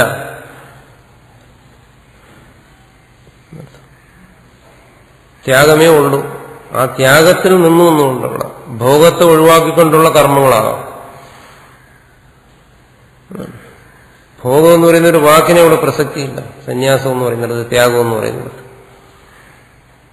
എല്ലാം വരുന്നതുപോലെ അനുഭവിക്കാതില്ല. സന്യാസി അവിടെ ധർമാധർമ്മ വിവേകം ചെയ്ത് സത്കർമ്മങ്ങൾ അനുഷ്ഠിക്കുന്നു. തന്റെ ധർമ്മത്തിന് യോജിച്ച കർമ്മങ്ങൾ അനുഷ്ഠിക്കുന്നു. മനുഷ്യ സേവനമാണെങ്കിൽ അതുമാകാം, അതിന് വിരോധമൊന്നുമില്ല. അങ്ങനെ വരുമ്പോൾ സന്യാസിയുടെ ജ്ഞാനവും കർമ്മവും ഭക്തിയും എല്ലാം ആകാം. അതിനൊന്നും യാതൊരു ദോഷവുമില്ല. അവിടെ ഭോഗം അവിടെ വരുന്നു. അതാണ് അങ്ങനെ ഉപനിഷത്ത് മന്ത്രങ്ങളെ വ്യാഖ്യാനിക്കരുതെന്ന് ഞാൻ പറയുന്നു. അല്ല സന്യാസി സമൂഹത്തിന് സേവനം ചെയ്തതെന്നോ അല്ലെങ്കിൽ വിവേകാനന്ദ സ്വാമിയോ മറ്റുള്ളവരോ പറഞ്ഞ ആശയങ്ങൾ തെറ്റാണെന്നോ ഒന്നുമല്ല പറയുന്നത്. മറ്റത് അപകടം പിടിച്ച വ്യാഖ്യാനമാണ്. അത് പാടില്ല. ശങ്കരാചാര്യർ പറയുന്ന ഗൃഹസ്ഥാശ്രമവും സന്യാസവും, അതാണ് ശങ്കരാചാര്യരുടെ മുമ്പിലുള്ള രണ്ട് ധർമ്മങ്ങൾ. ഒന്ന് ഗൃഹസ്ഥധർമ്മം, രണ്ട് സന്യാസധർമ്മം. അത് ശങ്കരാചാര്യര് സമുച്ചയിക്കാൻ പാടില്ലെന്ന് പറയുന്നത് എന്താണ്? ഒരിക്കലും സന്യാസി ഗൃഹസ്ഥന്റെ ധർമ്മങ്ങളെ സ്വീകരിക്കരുതെന്നാണ്. അതാണ് സമുച്ചയിക്കരുതെന്ന് പറയുന്നത്. ജ്ഞാനവും കർമ്മവും കൂടെ സമുച്ചയിക്കരുതെന്ന് പറയുന്നതാണ്.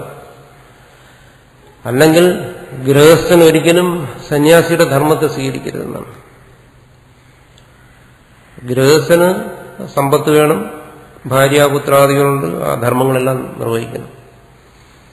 സന്യാസിയുടെ ധർമ്മം സ്വീകരിക്കാൻ ഒക്കത്തില്ല. സന്യാസിക്കൊരു ഈ ഭാര്യയും പുത്രനും ഒന്നും വേണ്ട,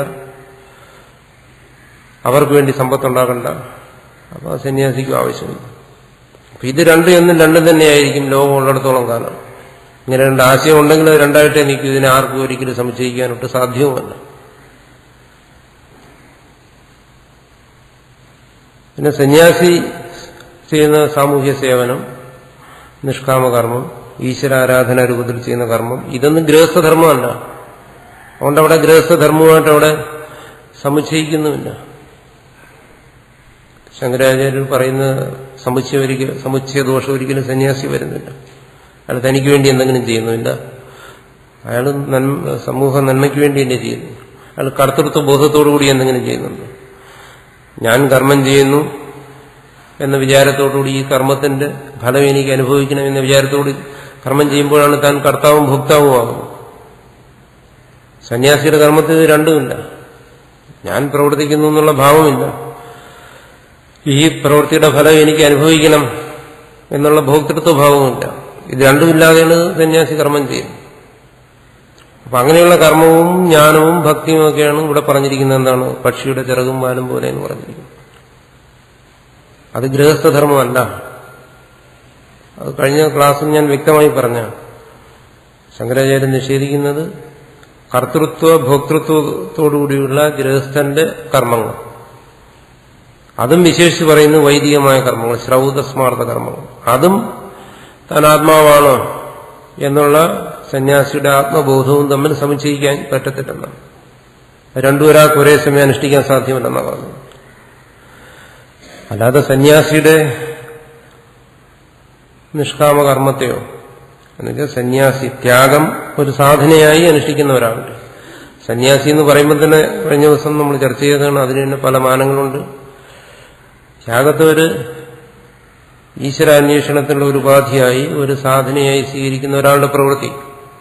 ആ പ്രവൃത്തിയിൽ അയാൾ നിരന്തരം പരിശീലിച്ചുകൊണ്ടിരിക്കുന്ന എന്താണ്? തന്റെ കർത്തൃത്വ ഭോക്തൃത്വ ഭാവനകളെ ഇല്ലാതാക്കാനാണ്. ഞാൻ കർത്താവാണ്, ഞാൻ ഭോക്താവാണെന്നുള്ള ഭാവന തന്നിൽ കടന്നു വരുമ്പോൾ അതിനെ നിഷേധിച്ചുകൊണ്ട് ഈശാവാസം ഇതം സർവം എന്നുള്ള ഭാവനയോടുകൂടി പ്രവർത്തിക്കാനാണ് അയാൾ നിരന്തരം ശീലിച്ചുകൊണ്ടിരിക്കുന്നത്. അത് അയാളുടെ കയ്യിൽ ഒരു സിദ്ധിയുടെ രൂപത്തിലല്ലെങ്കിലും ഒരു സാധനയുടെ രൂപത്തിലെങ്കിലും നിലനിൽക്കും. അങ്ങനെയുള്ള ഒരാൾ അയാൾ കർമ്മത്തെ അവലംബിക്കുന്നു, തത്വജ്ഞാനത്തെ അവലംബിക്കുന്നു, ഈശ്വര ഭക്തിയെ അവലംബിക്കുന്നു. ഇതെല്ലാം അയാൾ ഇരിക്കാം. മറിച്ച് ഒന്നു മാത്രം പാടില്ല. എന്താണ്? ഭുജിക്കൽ, ഭോക്തൃത്വം. അത് വരുന്നില്ല അവിടെ. ആ ഭോക്തൃത്വവും ആകാം. എന്താണോ താൻ അസംഗനാണ്, ആത്മാവാണെന്ന് വിചാരിച്ചുകൊണ്ട് വന്നു ചേരുന്നതിനെല്ലാം അനുഭവിച്ചു പോകാം. ഗ്രാഹ്യത്യാജ്യ വിവേചനങ്ങളൊന്നും വേണ്ട എന്നുള്ള വ്യാഖ്യാനമാണ് അപകടമെന്ന് പറയുന്നത്. അത് മനുഷ്യനെ ദുരാചാരിയായി മാറ്റുന്നതാണ്. ആരെങ്കിലും അങ്ങനെ വ്യാഖ്യാനിക്കുകയാണ്, ഞാൻ അങ്ങനെ പ്രവർത്തിക്കുകയാണ്, വ്യാഖ്യാനിക്കുന്നതും പ്രവർത്തിക്കുന്നു, എന്നെ ഇതൊന്നും ബാധിക്കുന്നില്ല, ഞാൻ നിസ്സംഗനായ ആത്മാവാണ് എന്ന് പറഞ്ഞിട്ടൊരു സന്യാസ ധർമ്മത്തിൽ ജീവിക്കുന്നവൻ പറഞ്ഞിട്ട് ആ ധർമ്മത്തിന് വിരുദ്ധമായി എന്തെങ്കിലും പ്രവർത്തിക്കുകയാണെങ്കിൽ, ഇത് എന്ത് അനുഭവങ്ങൾ എന്നെ ബാധിക്കില്ല എന്ന് പറയണമെങ്കിൽ അവനെ പിടിച്ചു നിർത്തി അവന്റെ കർണക്കുറ്റിക്ക് രണ്ട് കൊടുത്തിട്ട് ചോദിക്കും, ഇത് നിന്നെ ബാധിക്കുന്നുണ്ടോ എന്ന് ചോദിക്കുന്നു. അതും ബാധിക്കുന്നില്ല എന്നുണ്ടെങ്കിൽ നമ്മൾ അംഗീകരിച്ചിരിക്കുന്നു. പിന്നെ നമസ്കരിക്കുക. അയാൾ നേരത്തെ പറഞ്ഞതുപോലെ പാക്കനാരെ പോലെയോ നാരായണത്തെ ഭ്രാന്തനെ പോലെയൊക്കെയുള്ള അവസ്ഥയിലെത്തിച്ചേർന്നു. അത് കൊടുക്കണം, കൊടുത്തിട്ട് ചോദിക്കണം. ഇപ്പോൾ ചൂടാണോ തണുപ്പാണോ എങ്ങനെ അനുഭവപ്പെടുന്നത്? അപ്പോഴും പറയണം നിസ്സംഗനായിട്ട്, ഇതൊന്നും എന്നെ ബാധിച്ചിട്ടില്ല, ആത്മാവിന് അടി കൊള്ളത്തില്ല, ശരീരത്തിന് കൊണ്ടാകാതെ ആത്മാവിനെ ബാധിക്കത്തില്ല എന്നൊക്കെ പറയാനും ആത്മഭാവത്തിൽ തന്നെ ഇരിക്കാനും കഴിവുണ്ടെങ്കിൽ പിന്നെ അടിക്കരുത്, പിന്നെ നമസ്കരിക്കണം. കാരണം അയാൾ ഇതിനൊക്കെ അതീതനായി കഴിഞ്ഞു. അല്ലാന്നുണ്ടെങ്കിൽ പിന്നീട് നമ്മൾ വേണ്ട രീതിയിൽ കൈകാര്യം ചെയ്തോളുക. അല്ലാതെ ഒരിക്കലും ഇത് ത്യാഗവും ഭോഗവും ഒരാൾക്ക് സമന്വയിപ്പിക്കാൻ ഒരിക്കലും സാധ്യമേ അല്ല. രണ്ട് വിരുദ്ധ ധ്രുവങ്ങളാണ്. അതുകൊണ്ട് വിവേകാനന്ദ സ്വാമി പറഞ്ഞതും ശങ്കരാചാര്യ പറഞ്ഞിരിക്കുന്നതും തമ്മിൽ യാതൊരു വ്യത്യാസം, അല്ലെങ്കിൽ ഇന്നുള്ള ഗുരുക്കന്മാർ പറയുന്ന കാര്യങ്ങളും സദ്ഗുരുക്കന്മാരുടെ ഉപദേശങ്ങളും തമ്മിൽ യാതൊരു വ്യത്യാസമില്ല. എന്തെങ്കിലും വ്യത്യാസം വരുന്നുണ്ടെങ്കിൽ അത് കാലാനുസൃതമായി വരുന്ന മാറ്റങ്ങളാണ്.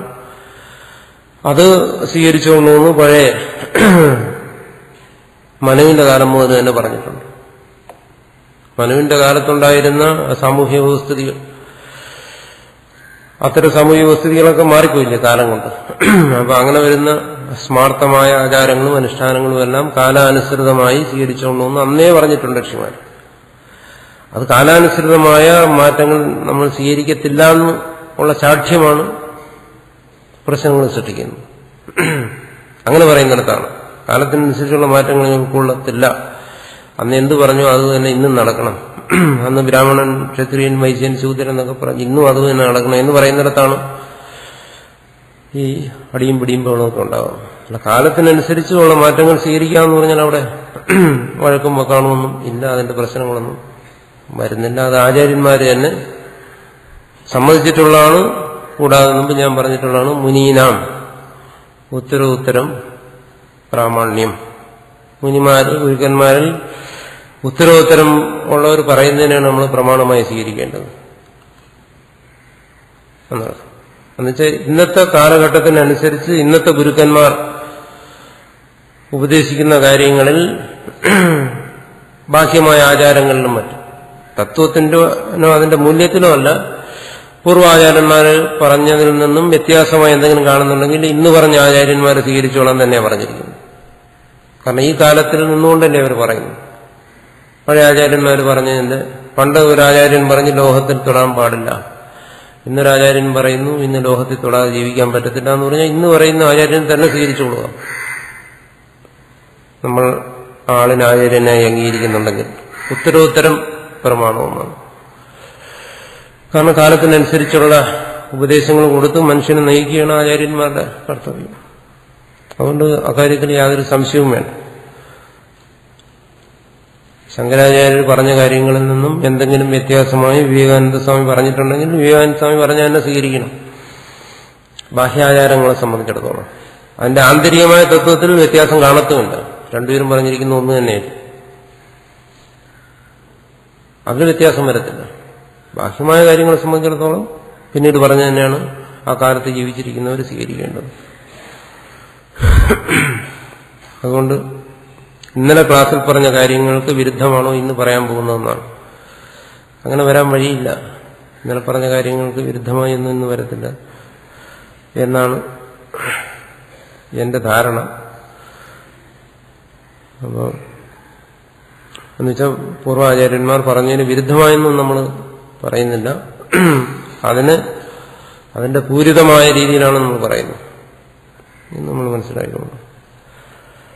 അതുകൊണ്ട് ഈ വ്യാഖ്യാനം, ഇത് ആ ചോദ്യം നന്നായി, ആ ഒരു വിഷയം ത്യജിച്ചിട്ട് ഭുജിക്കുക എന്ന് പറയുന്ന വിഷയം, അത് നമ്മൾ ആ വ്യാഖ്യാനത്തെ ഒരിക്കലും പ്രചരിപ്പിക്കരുത്, ഇതിനെക്കുറിച്ച് പഠിക്കുന്നവരെങ്കിലും. അങ്ങനെ ഈ ഒന്നാമത്തെ മന്ത്രത്തിന്റെ താല്പര്യം ആചാര്യസ്വാമികൾ പറഞ്ഞിരിക്കുന്നത് ഇത് സന്യാസത്തിനാണെന്നാണ്. ത്യാഗേന ഭുഞ്ചീത, ത്യാഗത്തിലൂടെ ആത്മാവിനെ പരിപാലിക്കൂ, നിന്നെ പരിപാലിക്കൂ എന്ന് വെച്ചാൽ ഒരു ജീവനെ ഉദ്ധരിക്കൂ, അവന് ഊർധ്വഗതി ആ ജീവൻ ഉണ്ടാക്കുക, മുക്തിപഥത്തിലേക്ക് നയിക്കുക ആ ജീവനെ. അതാണ് ആത്മാവിനെ രക്ഷിക്കുക എന്ന് പറഞ്ഞാൽ. അതിന്റെയും വാച്യാർത്ഥത്തെ പിടിച്ചിട്ട് തർക്കിക്കരുത്. ആത്മാവിനെ എന്തിനു രക്ഷിക്കണം? അത് ശുദ്ധമല്ലേ, മുക്തമല്ലേ, അത് വേറെ വിഷയം. ഇവിടെ പറയുന്നത് അങ്ങനെയല്ല. ആത്മാവിനെ നശിപ്പിക്കുന്നവനോട് പറയുകയാണ്, അതിനെ രക്ഷിക്കാൻ പറയുകയാണ്. അതാണ് അവിടെ പറയുന്നത്. അത് കഴിഞ്ഞിട്ട് പിന്നെ പറയുന്നു ആരുടെയും ധനത്തെ ആഗ്രഹിക്കരുത് എന്നാണ്. എന്നുവെച്ചാൽ ഒരു തരത്തിലുള്ള ആഗ്രഹങ്ങളും പിന്നീട് ആ മാർഗത്തിലേക്ക് കടന്നിട്ട് ആ മാർഗത്തിന് വിരുദ്ധമായ ആഗ്രഹങ്ങളൊന്നും വച്ച് പുലർത്തരുത് എന്നാണ് പറയുന്നത്. ഇനി അതിന് വിരുദ്ധമായിട്ടുള്ള മറ്റൊരു ജീവിത രീതിയെക്കുറിച്ചാണ് അടുത്ത് പറയുന്നത്. അടുത്ത മന്ത്രം, ഏവം ആത്മവിദഃ പുത്രാദിയേഷണാത്രയ സന്യാസേന ആത്മജ്ഞാനനിഷ്ഠതയാ ആത്മാരക്ഷിതവ്യ ഇത്യേഷ വേദാർത്ഥഃ. ഒന്നാമത്തെ മന്ത്രത്തിന്റെ അർത്ഥത്തെ ഒരു വരിയിൽ സംക്ഷേപിച്ച് പറഞ്ഞിരിക്കുകയാണ്. ഏവം ഇപ്രകാരം ആത്മവിദഃ, ആത്മജ്ഞാനിക്ക്, ആത്മജ്ഞാനി എന്ന് പറഞ്ഞാൽ ഇവിടെ നമ്മൾ ധരിച്ചോണം ഈശാവാസ്യം ഇതം സർവം എന്ന് പറഞ്ഞ ആത്മജ്ഞാനി. പുത്രാദിയേഷണാത്രയ സന്യാസേന, പുത്രാദിയേഷണാത്രയ സന്യാസം നേരത്തെ പറഞ്ഞാണ്, ചർച്ച ചെയ്തതാണ്. ആ സന്യാസത്തിലൂടെ, അതാണ് ത്യക്തേന എന്ന് പറയുന്നതിന്റെ അർത്ഥമാണ്. ത്യാഗേന ഈശാവാസം ഇതം സർവം എന്നുള്ളതിന്റെ അർത്ഥമാണ് പറഞ്ഞത് ആത്മവിദഃ. ത്യക്തേന എന്ന് പറയുന്നതിന്റെ അർത്ഥമാണ് അടുത്ത് പറഞ്ഞത് പുത്രാദിയേഷണാത്രയ സന്യാസേന. ആത്മജ്ഞാനനിഷ്ഠതയാ ആത്മാരക്ഷിതവ്യ, അത് ഭുഞ്ചീത എന്ന് പറയുന്നതിന്റെ അർത്ഥമാണ് ആ പറഞ്ഞത്. ആത്മജ്ഞാനനിഷ്ഠത, ആത്മജ്ഞാനനിഷ്ഠയിലൂടെ ആത്മാരക്ഷിതവ്യ, ആത്മാവിനെ രക്ഷിക്കണം, ഭുഞ്ചീതയുടെ അർത്ഥമാണ്. അപ്പൊ ആ ഒരു മന്ത്രത്തിലെ പ്രധാനപ്പെട്ട 3 കാര്യങ്ങൾ ഈശാവാസ്യമിതം സർവം തേന തെക്തേന പിന്നെ ഭുഞ്ജീത.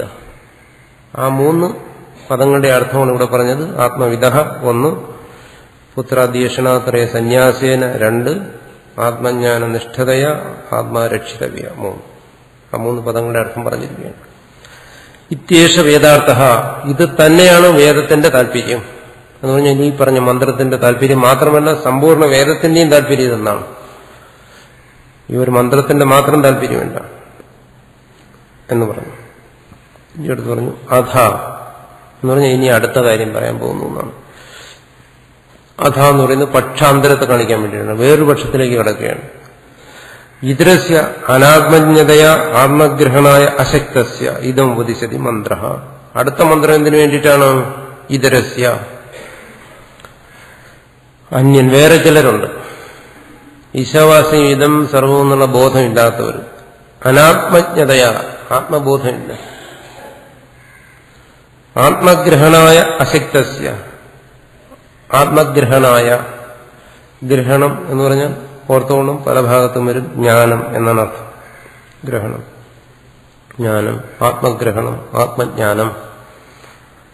ആത്മഗ്രഹണായ അശക്തസ്യ, ആത്മജ്ഞാനായ അശക്തസ്യ, ആത്മജ്ഞാനത്തിന് ശക്തിയില്ലാത്തവൻ, ആത്മബോധത്തിന് ശക്തിയില്ലാത്തവൻ. ഇതം ഉപദിശതി, ഇതം എന്ന് പറഞ്ഞാൽ ഭക്ഷ്യമാണ്, ഇനി പറയാൻ പോകുന്ന കാര്യം എന്നർത്ഥം. ഉണ്ടോ? ഇതം ശബ്ദത്തിന് അർത്ഥവ്യത്യാസം വരുന്നു. ഇവിടെ ഇതം എന്ന് പറഞ്ഞാൽ അതിന്റെ അർത്ഥം ഭക്ഷ്യമാണ് എന്നാണ്, ഇനി പറയാൻ പോകുന്ന കാര്യം എന്നാണ്. ഒരു ശബ്ദത്തിന് ഒരേ ഭാഗത്ത് തന്നെ പല അർത്ഥങ്ങൾ വരുന്നു. ഇതം ഉപദിശതി മന്ത്ര, ഇനി പറയാൻ പോകുന്ന കാര്യത്തെ മന്ത്ര ഉപദിശതി, മന്ത്രം ഉപദേശിക്കുന്നു എന്നാണ്. എന്നുവെച്ചാൽ ആത്മബോധത്തിന് ശക്തിയില്ലാത്ത അവന് വേണ്ടിയിട്ടാണ് ഇനി അടുത്ത കാര്യം പറയുന്നത്. കുറുവന്നേവേഹ കർമാണി ജിജീവിഷേ ശതം സമാഹ ഏവം ത്വയി ന അന്യഥേതോസ്തി ന കർമ്മ ലിപ്യതേ നരേ. കുറുവൻ ഏവ ഇഹ കർമാണി ജിജീവിഷേത് ശതം സമാഹ ഏവം. പദങ്ങൾ പിരിച്ചു വായിക്കുന്ന ശ്രദ്ധിക്കണം. ത്വയി ന അന്യഥ ഇതഃ അസ്തി എന്നാണ്. നാന്യഥേതോസ്തി എന്നുള്ളതിനെ പിരിച്ചു വായിക്കേണ്ടത് അങ്ങനെയാണ്. ന അന്യഥ ഇതഃ അസ്തി ന കർമ്മ ലിപ്യതേ നരേ എന്നാണ്. ജ്ഞാനമന്ത്രം ഓരോ പദമായിട്ട് വായിക്കണം. കുറുവന്നേവേഹ കർമാണി ജിജീവിഷേത് ശതം സമാഹ ഏവം ത്വയി നാന്യഥേതോസ്തി ന കർമ്മ ലിപ്യതേ നരേ. അവിടെ ജിജീവിഷേച്ഛതം എന്നാണ് എഴുതിയിരിക്കുന്നത്. ശകാരത്തിന് ഛ വരുന്നതാണ്. ചില പുസ്തകങ്ങളിൽ പിരിച്ചെഴുതിയിരിക്കും പൊതുവെ ചേർത്ത് ശാക്കി ഛ വന്നിട്ട് ജിജീവിഷേത്. ജിജീവിഷേത് തകാരം ചായായി മാറി, ശകാരം ഛകാരമായി മാറി. അതാണ് ജിജീവിഷേച്ഛതം എന്നാണ്. ശാക്കി ഛ ഒരു സന്ധിയാണ്. കുറുവൻ ഏവ, അത് കുറുവൻ ഏവ എന്നായി മാറി. ഏവ ഇഹ, ഏവേഹ എന്നായി. അതൊക്കെ സന്ധി വന്നിരിക്കുന്നതാണ്. അതിന്റെ ഭാഷ്യത്തിൽ പറയുന്നു കുറുവൻ ഏവ ഇഹ നിവർത്തയൻ ഏവ കർമാണി അഗ്നിഹോത്രാദീനി ജിജീവിഷേത് ജീവിതം ഇച്ഛേത് ശതം ശതസംഖ്യാകാ സമാഹ സംവത്സരാൻ. ആദ്യത്തെ ആ പാദത്തെ വ്യാഖ്യാനിച്ചിരിക്കുകയാണ്. കുറുവന്നേവേഹ കർമാണി ജിജീവിഷേത് ശതം സമാഹ എന്നുള്ളത്. കുറുവൻ ഏവ ഇഹ, ഇവിടെ ഈ ലോകത്ത്, കുറുവൻ എന്ന് പറയുന്നതിന്റെ അർത്ഥമാണ് അടുത്ത് പറഞ്ഞിരിക്കുന്നത്. നിവർത്തയൻ. നിവർത്തയൻ കുറുവൻ എന്ന് പറയുന്നതിന്റെ അർത്ഥമാണ് അനുഷ്ഠിച്ചുകൊണ്ട് എന്നർത്ഥം. ഏവ തന്നെ അനുഷ്ഠിച്ചുകൊണ്ട് തന്നെ, ചെയ്തുകൊണ്ട് തന്നെ. എന്ത്? കർമാണി, കർമ്മങ്ങൾ ചെയ്തുകൊണ്ട് തന്നെ. മുമ്പേ ഞാൻ പറഞ്ഞു, തുടങ്ങുന്ന മുമ്പേ തന്നെ കർമ്മം എന്ന് പറഞ്ഞു കഴിഞ്ഞാൽ നമ്മുടെ സഹജമായ സാധാരണ കർമ്മങ്ങളിലേക്കല്ല നമ്മൾ പറയേണ്ടത്. ഭാഷ്യകാരൻ പറയുന്ന എപ്പോഴും എന്തായിരിക്കും? അഗ്നിഹോത്രാദീനി. അടുത്ത് പറയുന്നു അഗ്നിഹോത്രാദികൾ. അഗ്നിഹോത്രാദീനി, അഗ്നിഹോത്രം തുടങ്ങിയ ശ്രൗതകർമ്മങ്ങൾ, വേണ്ടി വന്നാൽ സ്മാർത്ഥ കർമ്മങ്ങളെ എടുക്കും. അങ്ങനെയുള്ള കർമ്മങ്ങൾ എന്നർത്ഥം. അനുഷ്ഠിച്ചുകൊണ്ട് തന്നെ ജിജീവിഷേത്. അതിന്റെ അർത്ഥമാണ് അടുത്ത് പറഞ്ഞിരിക്കുന്നത്. ജീവിതം ഇച്ഛേത്, ജീവിക്കാൻ ആഗ്രഹിക്കൂ എന്നാണ്. കർമ്മങ്ങൾ അനുഷ്ഠിച്ചുകൊണ്ട് തന്നെ, അഗ്നിഹോത്രാദി കർമ്മങ്ങൾ അനുഷ്ഠിച്ചുകൊണ്ട് തന്നെ ജീവിക്കാൻ ആഗ്രഹിക്കൂ എന്നാണ്.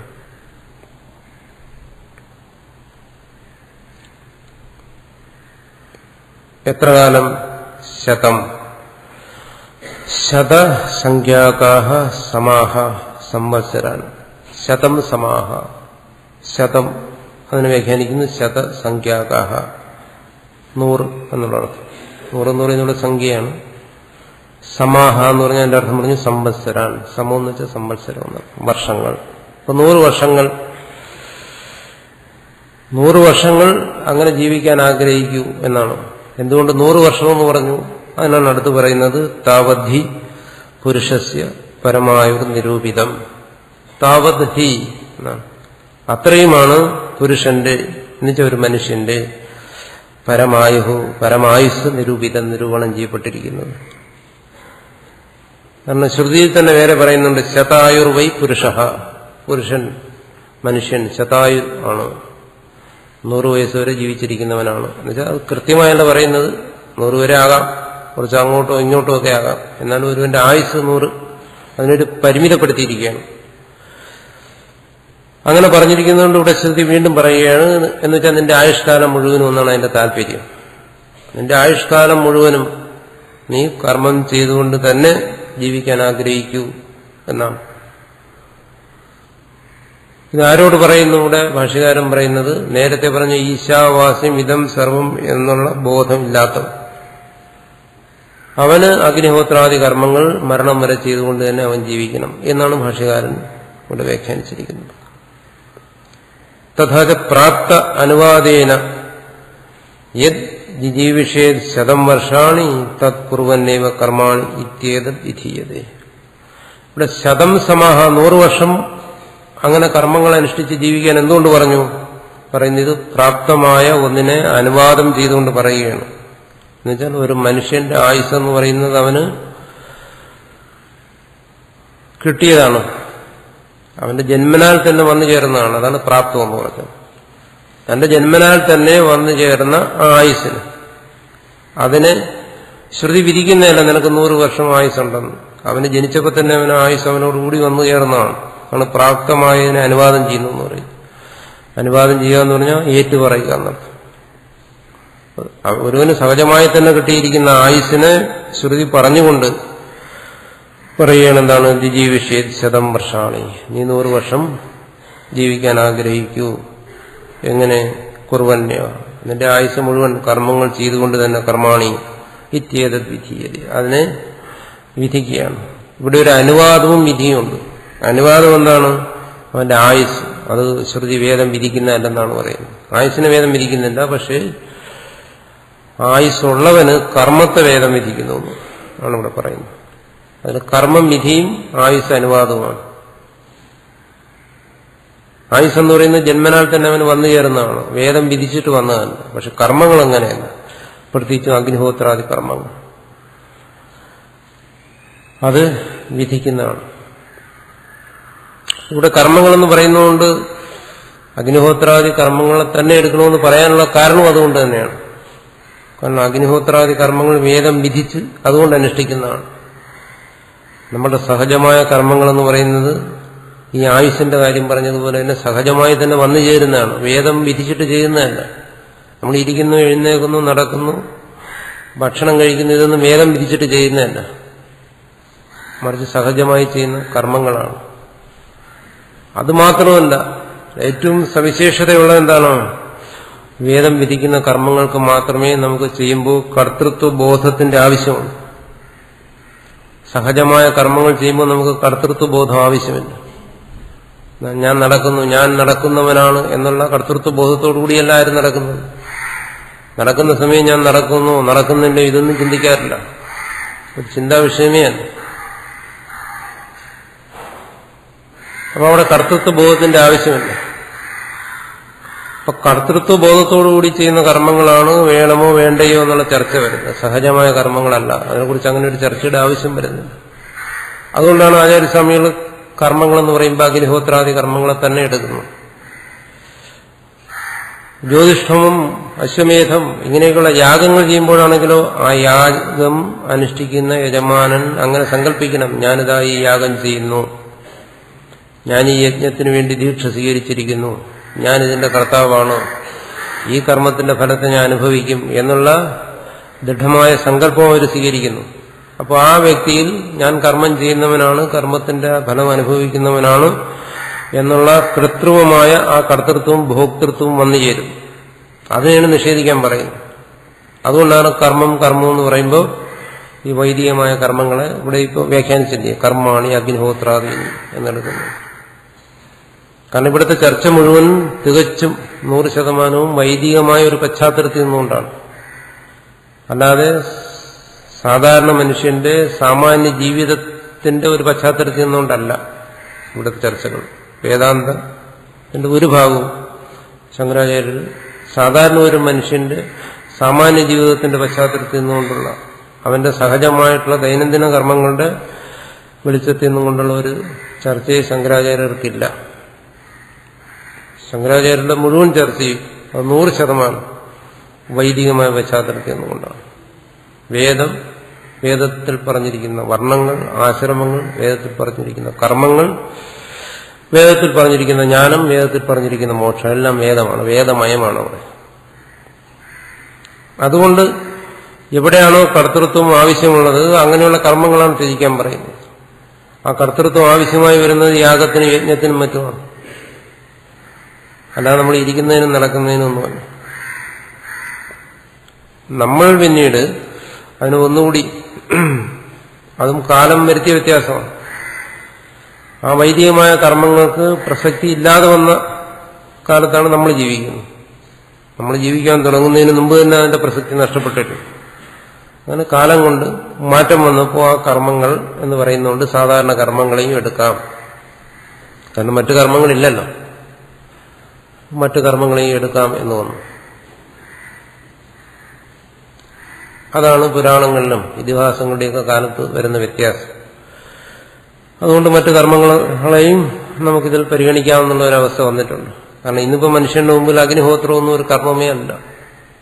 അത് നമുക്ക് പുസ്തകങ്ങൾ പഠിച്ചേ മനസ്സിലാക്കാൻ പറ്റുന്നത്. അപ്പോൾ മറ്റു കർമ്മങ്ങൾ ചെയ്യുന്നുണ്ട്, അതിൽ പിന്നെ കർത്തൃത്വ ഭാവന വരാതെ ഇരിക്കുക എന്നും മറ്റും നമ്മൾ ഇന്ന് വ്യാഖ്യാനിക്കുന്നു. പക്ഷെ ഭാഷ്യത്തിൽ അതല്ല ഉദ്ദേശിച്ചിരിക്കുന്നത്. അവിടെ അന്ന് അത്തരം കർമ്മങ്ങളുമല്ല ഉള്ളത്. അവിടെ വർണ്ണ ആശ്രമ കർമ്മങ്ങളാണ് അവിടെ വരുന്നത് എന്നാണ് പറയുന്നത്. ഇനി കൃത്യമായി പറഞ്ഞു കഴിഞ്ഞാൽ ശാങ്കരഭാഷ്യത്തിന്റെ ശരിയായ രീതി പറഞ്ഞു കഴിഞ്ഞാൽ ഇവിടെ കർമ്മങ്ങൾ എന്ന് പറയുന്നത് കൊണ്ട് അഗ്നിഹോത്രാദി കർമ്മങ്ങളെയാണ് എടുക്കുന്നത്. അപ്പോൾ കർമ്മത്യാഗം എന്ന് പറയുന്നതും അഗ്നിഹോത്രാദി കർമ്മങ്ങളുടെ ത്യാഗമാണ്. അപ്പോൾ അത് അനുഷ്ഠിക്കുന്നവന് മാത്രമേ ത്യജിക്കേണ്ട ആവശ്യവും വരുന്നുള്ളൂ. അല്ലാത്തവർക്ക് അവിടെ അനുഷ്ഠാനവുമില്ല, ത്യാഗവുമില്ല. രണ്ടും അനുഷ്ഠിക്കാത്തവനെന്താ ത്യജിക്കാൻ? അപ്പൊ കർമ്മ അനുഷ്ഠാനത്തിന് അധികാരിയായിട്ടുള്ളവന് മാത്രമേ കർമ്മത്യാഗത്തിനും അവകാശമുള്ളൂ എന്നാണ് ശങ്കരാചാര്യരുടെ പക്ഷം. എന്നുവെച്ചാൽ വേദം പഠിക്കുന്നവനും വൈദിക കർമ്മങ്ങൾ അനുഷ്ഠിക്കുന്നവനും മാത്രമേ സന്യാസമുള്ളൂ, ത്യാഗമുള്ളൂ എന്നാണ് ശങ്കരാചാര്യർ പറയുന്നത്. അത് സ്പഷ്ടമായിട്ട് പറയും. അത് കൂടുതൽ അങ്ങോട്ട് പഠിക്കാൻ പോയി കഴിഞ്ഞാൽ നമുക്ക് വിഷമം വരും. അതുകൊണ്ട് ഞാനിപ്പോൾ അത് കൂടുതൽ വ്യാഖ്യാനിക്കുന്നില്ല. അപ്പോഴാണ് ശങ്കരാചാര്യന്റെ പക്ഷം. അത് അങ്ങനെ ഒരു വ്യത്യാസം വരാൻ കാരണം ഇതൊക്കെ 10,000 വർഷങ്ങൾക്ക് മുമ്പുള്ള കാര്യങ്ങളാണ്. ഇന്നത്തെ നമ്മുടെ ചുറ്റുപാടിൽ ഇരുന്നുകൊണ്ട് ഇതിനെക്കുറിച്ച് ചിന്തിക്കുകയും നമുക്ക് അസ്വീകാര്യങ്ങളായ കാര്യങ്ങളെ കണ്ടിട്ട് നമ്മൾ വിഷമിക്കുകയും ചെയ്തിട്ട് കാര്യമില്ല. നമ്മൾ വിഷമിക്കത്തക്ക പല കാര്യങ്ങളും ഇതിനകത്ത് വരും. അപ്പൊ ഇവിടെ പറയുന്നത് എന്താണ്?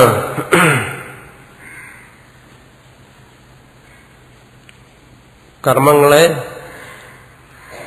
അനുഷ്ഠിച്ച് ജീവിതാന്ത്യം വരെ കർമ്മങ്ങളെ അനുഷ്ഠിച്ച് ജീവിക്കൂ എന്നാണ്. ഏവം പ്രകാരേണ ത്വയി ജിജീവിഷതി. അടുത്ത ഭാഷ്യത്തിൽ നരേ നരമാത്ര അഭിമാനിനി ഇതഃ ഏതസ്മാത് അഗ്നിഹോത്രാദീനി കർമാണി കുർവതോ വർത്തമാനാത് പ്രകാരാത് അന്യഥാ പ്രകാരാന്തരം നാസ്തി. ഏന പ്രകാരേണ അശുഭം കർമ്മ ന ലിപ്യതേ. കർമ്മണ ന ലിപ്യതേ ഇത്യർത്ഥം. കർമ്മങ്ങളെല്ലാം ശങ്കരാചാര്യരുടെ പക്ഷത്തിൽ അശുഭമാണ്, ഒന്ന് ശുഭമല്ല. കാരണം ഏത് കർമ്മം ചെയ്യണമെങ്കിലും അതിന് കർത്തൃത്വ ബോധം വരും.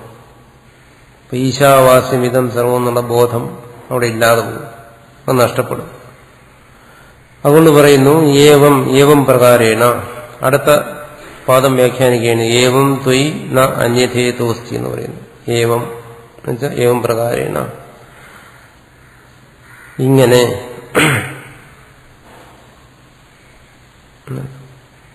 എന്നുവെച്ചാൽ കർമ്മങ്ങൾ അനുഷ്ഠിച്ചുകൊണ്ട് തന്നെ ജീവിക്കുന്നവനിൽ ത്വയി ജിജീവിഷതി നരേ. ത്വയി എന്ന് പറയുന്നത് യുഷ്മശബ്ദത്തിന്റെ സപ്തമിയാണ്. ത്വം എന്ന് പറയുന്നതിന്റെ സപ്തമിയിലാണ് ത്വയി നിന്നിൽ. നരേ എന്ന് പറയുന്നതിന്റെ വിശേഷണമാണ് അവിടെ. ന കർമ്മ ലിപ്യതയും നരേ അവസാനം വരുന്നത് പിന്നിൽ ചേർക്കണം ത്വയി എന്നുള്ളതിന്. ത്വയി നരേ എന്ന് ഒരുമിച്ചെടുക്കണം. ഒരുമിച്ചാണ് അന്യം വരുന്നത്. ത്വയി നരേ എന്നർത്ഥം. അവിടെ നരൻ എന്നാണ് പറയുന്നത്. നേരത്തെ ഈശാവാസ്യം ഇതം സർവം എന്ന് പറഞ്ഞു. സർവം ഈശ്വരനാണെന്ന് പറഞ്ഞു. ഈശ്വരനാണെന്ന് പറഞ്ഞിട്ട് പിന്നെ ഇപ്പൊ പറയുന്നു എന്താണ്? നരൻ, മനുഷ്യനെന്ന് പറഞ്ഞു. അപ്പൊ അതിന്റെ വ്യത്യാസം എന്തുകൊണ്ട് വന്നു? ആദ്യത്തെ മന്ത്രത്തിൽ ഈശാവാസ്യമിതം സർവമെന്ന് പറഞ്ഞപ്പോൾ ആ ജീവനെ ഈശ്വരനായിട്ടാണ് അവിടെ ശ്രുതി പറഞ്ഞത്. അടുത്ത് രണ്ടാമത്തെ മന്ത്രത്തിൽ വന്നപ്പോൾ പറയുന്നു നരനെന്ന്, മനുഷ്യനെന്ന്. ഈശ്വരനും മനുഷ്യനും രണ്ട് വ്യത്യസ്തമായ രൂപങ്ങൾ എന്തുകൊണ്ട് വന്നു? അതിനാണ് അടുത്ത് പറയുന്നത് നരമാത്ര അഭിമാനിനി. നീ വെറും മനുഷ്യൻ എന്ന് മാത്രം അഭിമാനിക്കുന്നവനാണ്. ഈശാവാസ്യം ഇതം സർവൻ ഈശ്വരനാണെന്നുള്ള അഭിമാനം ഇല്ലാത്തവനാണ്. എന്നുവെച്ചാൽ ഈശ്വരീയ ബോധം ഇല്ലാത്തവനാണ്. കേവലം നരൻ എന്ന് മാത്രം വിചാരിക്കുന്നു, ഞാൻ മനുഷ്യനാണെന്ന് കരുതുന്നു. അതാണ് പറഞ്ഞ് ത്വയി നരേ, മനുഷ്യാഭിമാനിയായ നിനക്ക്, ഈശ്വരബോധം ഇല്ലാത്തവനായ നിനക്ക്, കർമ്മങ്ങൾ ചെയ്തതിനെ ജീവിക്കാൻ ആഗ്രഹിക്കുന്ന നിനക്ക് ആണ് ത്വയി നരേ എന്ന് വ്യാഖ്യാനിച്ചിട്ട് അടുത്ത് പറയുന്നു. എന്താണ്? ഇതഹ ന അന്യഥ ഇതഹ. ഇതഹ എന്ന് പറയുന്ന പദത്തെ വ്യാഖ്യാനിക്കുകയാണ് അടുത്ത്. ഏതസ്മാത്. ഇതഹ എന്ന് പറയുന്നതിന്റെ അർത്ഥം ഏതസ്മാത് എന്നാണ്.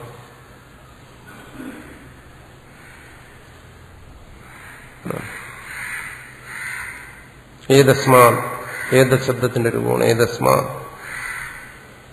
എന്ന് പറഞ്ഞാൽ എന്താണ്? അത് വ്യാഖ്യാനിക്കുന്നതിനടുത്ത് അഗ്നിഹോത്രാദീനി കർമാണി കുർവതോ വർത്തമാനാത് പ്രകാര. അഗ്നിഹോത്രാദീനി കർമ്മങ്ങൾ, അഗ്നിഹോത്രാദി കർമ്മങ്ങൾ കുർവത ചെയ്യുന്നതായ വർത്തമാനാത് പ്രകാര ഇന്ന് തുടർന്നുകൊണ്ടിരിക്കുന്ന ഈ രീതിയിൽ നിന്നും എന്നാണ് ഈതഹ എന്ന് പറയുന്നതിന്റെ അർത്ഥമാണ്. അഗ്നിഹോത്രാദി കർമ്മങ്ങൾ അനുഷ്ഠിച്ച് ജീവിച്ചുകൊണ്ടിരിക്കുന്ന നിന്റെ ഈ അവസ്ഥയിൽ നിന്നും അന്യഥ, അടുത്ത അന്യഥയെ വ്യാഖ്യാനിക്കുകയാണ്. പ്രകാരാന്തരം മറ്റൊരു രീതി നാസ്തിയില്ല എന്നാണ്.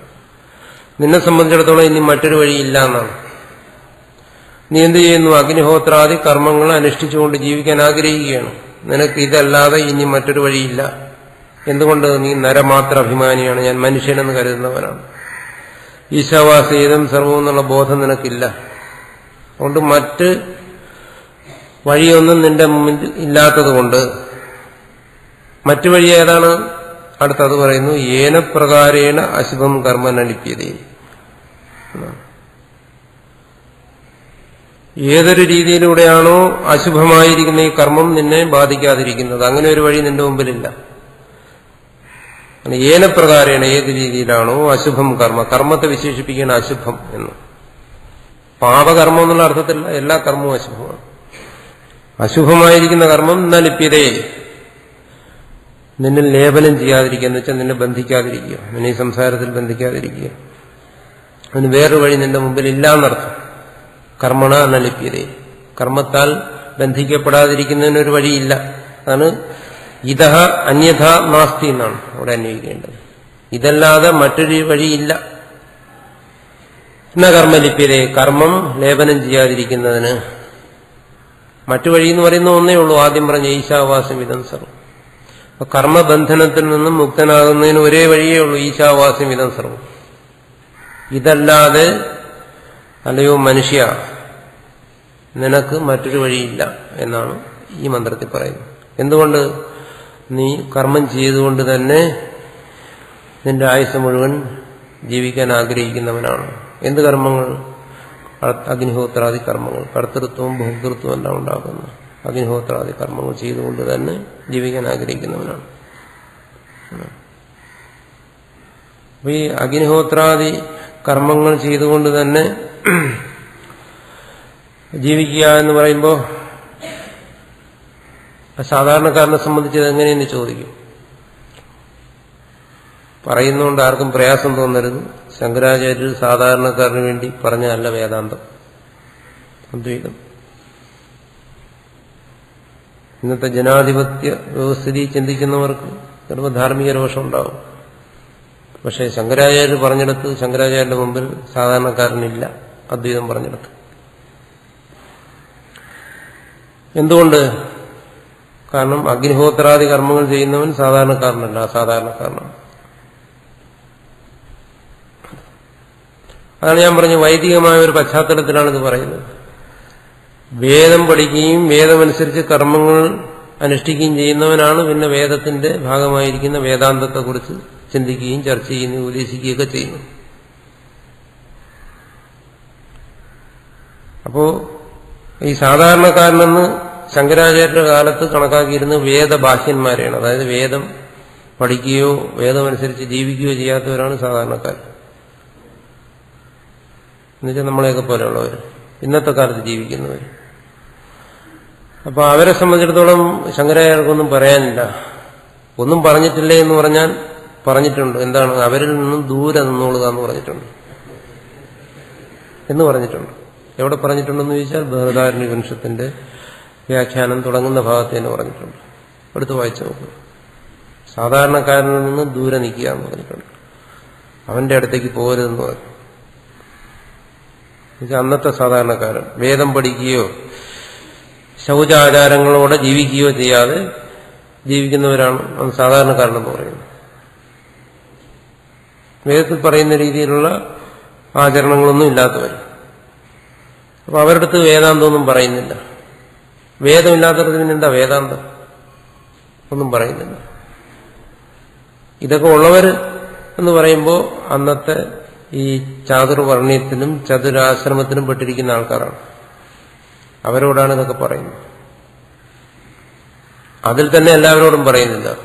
അതിൽ തന്നെ എല്ലാവരും അഗ്നിഹോത്രാദി കർമ്മങ്ങൾ ചെയ്യുന്നില്ല. അത് ചെയ്യുന്നവരടുത്ത് പറയുന്നു അത് ഉപേക്ഷിക്കാൻ അത് പറയും. അപ്പൊ ഇതുമായിട്ട് അന്നത്തെ ആ വ്യവസ്ഥിതിയുമായിട്ട് ബന്ധപ്പെട്ട് ഒരു രീതിയിലാണ് അന്ന് പറഞ്ഞത്. ആ വ്യവസ്ഥിതിയിൽ നിന്ന് ഇതിനെ മാറ്റിയെടുത്തിട്ട് ഇന്നത്തെ ലോകത്തിന് പറ്റിയ രീതിയിൽ ഉപദേശിച്ചവരാണ് നേരത്തെ പറഞ്ഞ വിവേകാനന്ദ സ്വാമി പോലെയുള്ളവരല്ല. ഇന്നുള്ള ഗുരുക്കന്മാരൊക്കെ അത് ചെയ്യുന്നവരാണ്. അവരതിനെ ആ വ്യവസ്ഥിതിയിൽ നിന്ന് ഇങ്ങോട്ട് പറിച്ചു നട്ടു ഇന്നത്തെ വ്യവസ്ഥിതിയിലേക്ക് കൊണ്ടുവന്നു. എന്നിട്ട് ഇന്നത്തെ കാലത്തിനനുസരിച്ച് അവർ ഉപദേശിച്ചു. അതുകൊണ്ട് ഇന്നത്തെ രീതി നോക്കുമ്പോൾ ഇന്നത് സാധാരണക്കാരനാകാം. അന്ന് ഭാഷ്യത്തിന്റെ തരത്തിൽ ഞാൻ പറഞ്ഞതാണ്. അന്ന് ഇത് സാധാരണക്കാരന് വേണ്ടി പറഞ്ഞതല്ല. പ്രത്യേകം പറയുന്നുണ്ട് ഇത് പറയരുതെന്ന്.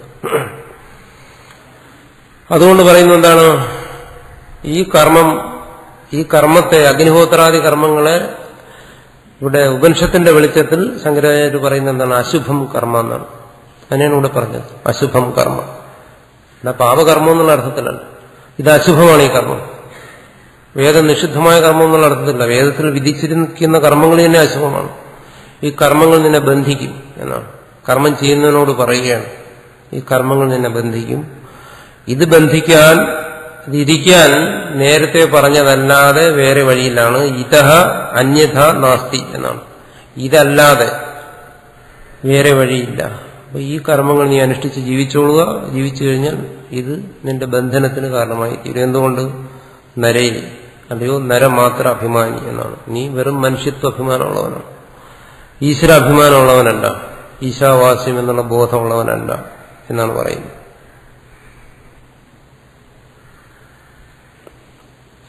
അപ്പോൾ ആ ഭാഷ്യത്തിന്റെ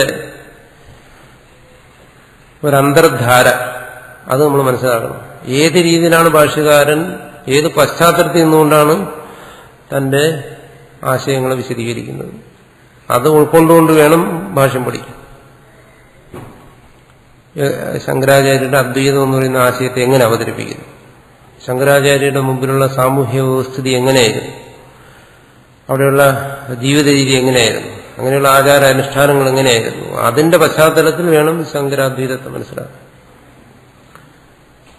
അല്ല വിവേക ചൂടാമണി വായിച്ചിട്ട് ഞാനെപ്പോഴും പറയാനുള്ള കാര്യമാണ്, പറയുന്ന അദ്വൈതം മനസ്സിലാക്കി കഴിഞ്ഞാൽ ഇത് മനസ്സിലാകത്തില്ല.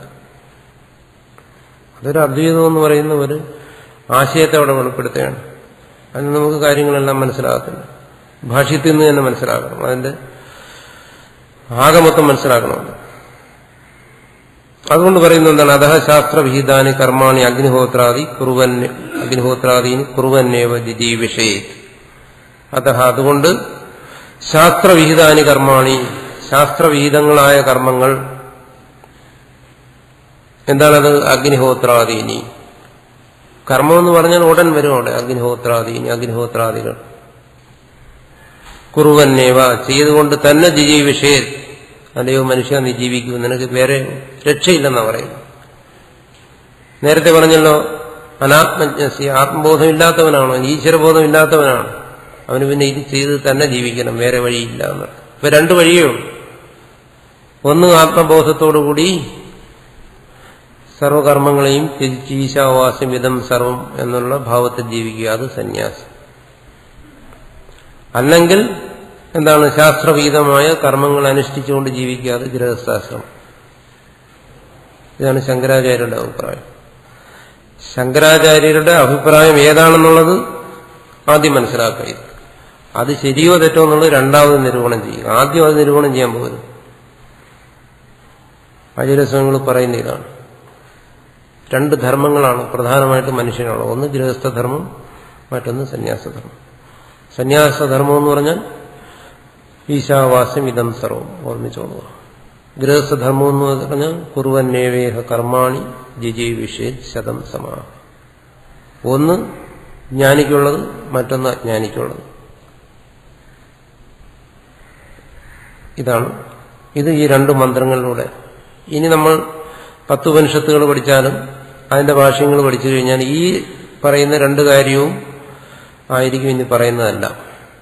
ഈ രണ്ടാശയങ്ങളും വ്യക്തമായി മനസ്സിലാക്കി കഴിഞ്ഞാൽ മാത്രമേ അദ്വൈതത്തിൽ പരമതാല്പര്യം നമുക്ക് മനസ്സിലാകത്തുള്ളൂ. അല്ലാതെ ബ്രഹ്മസത്യം ജഗത് മിഥ്യ ഇത് മാത്രം ഒരു കൂട്ട് പറഞ്ഞു കിടന്നു ജ്ഞാനികളാകുന്നുണ്ട്. ആചാര്യസ്വാമികളുടെ ആശയം, സിദ്ധാന്തം അതിനെ നമ്മൾ സമഗ്രമായി മനസ്സിലാക്കിയെന്ന് പറയാൻ പറ്റത്തില്ല.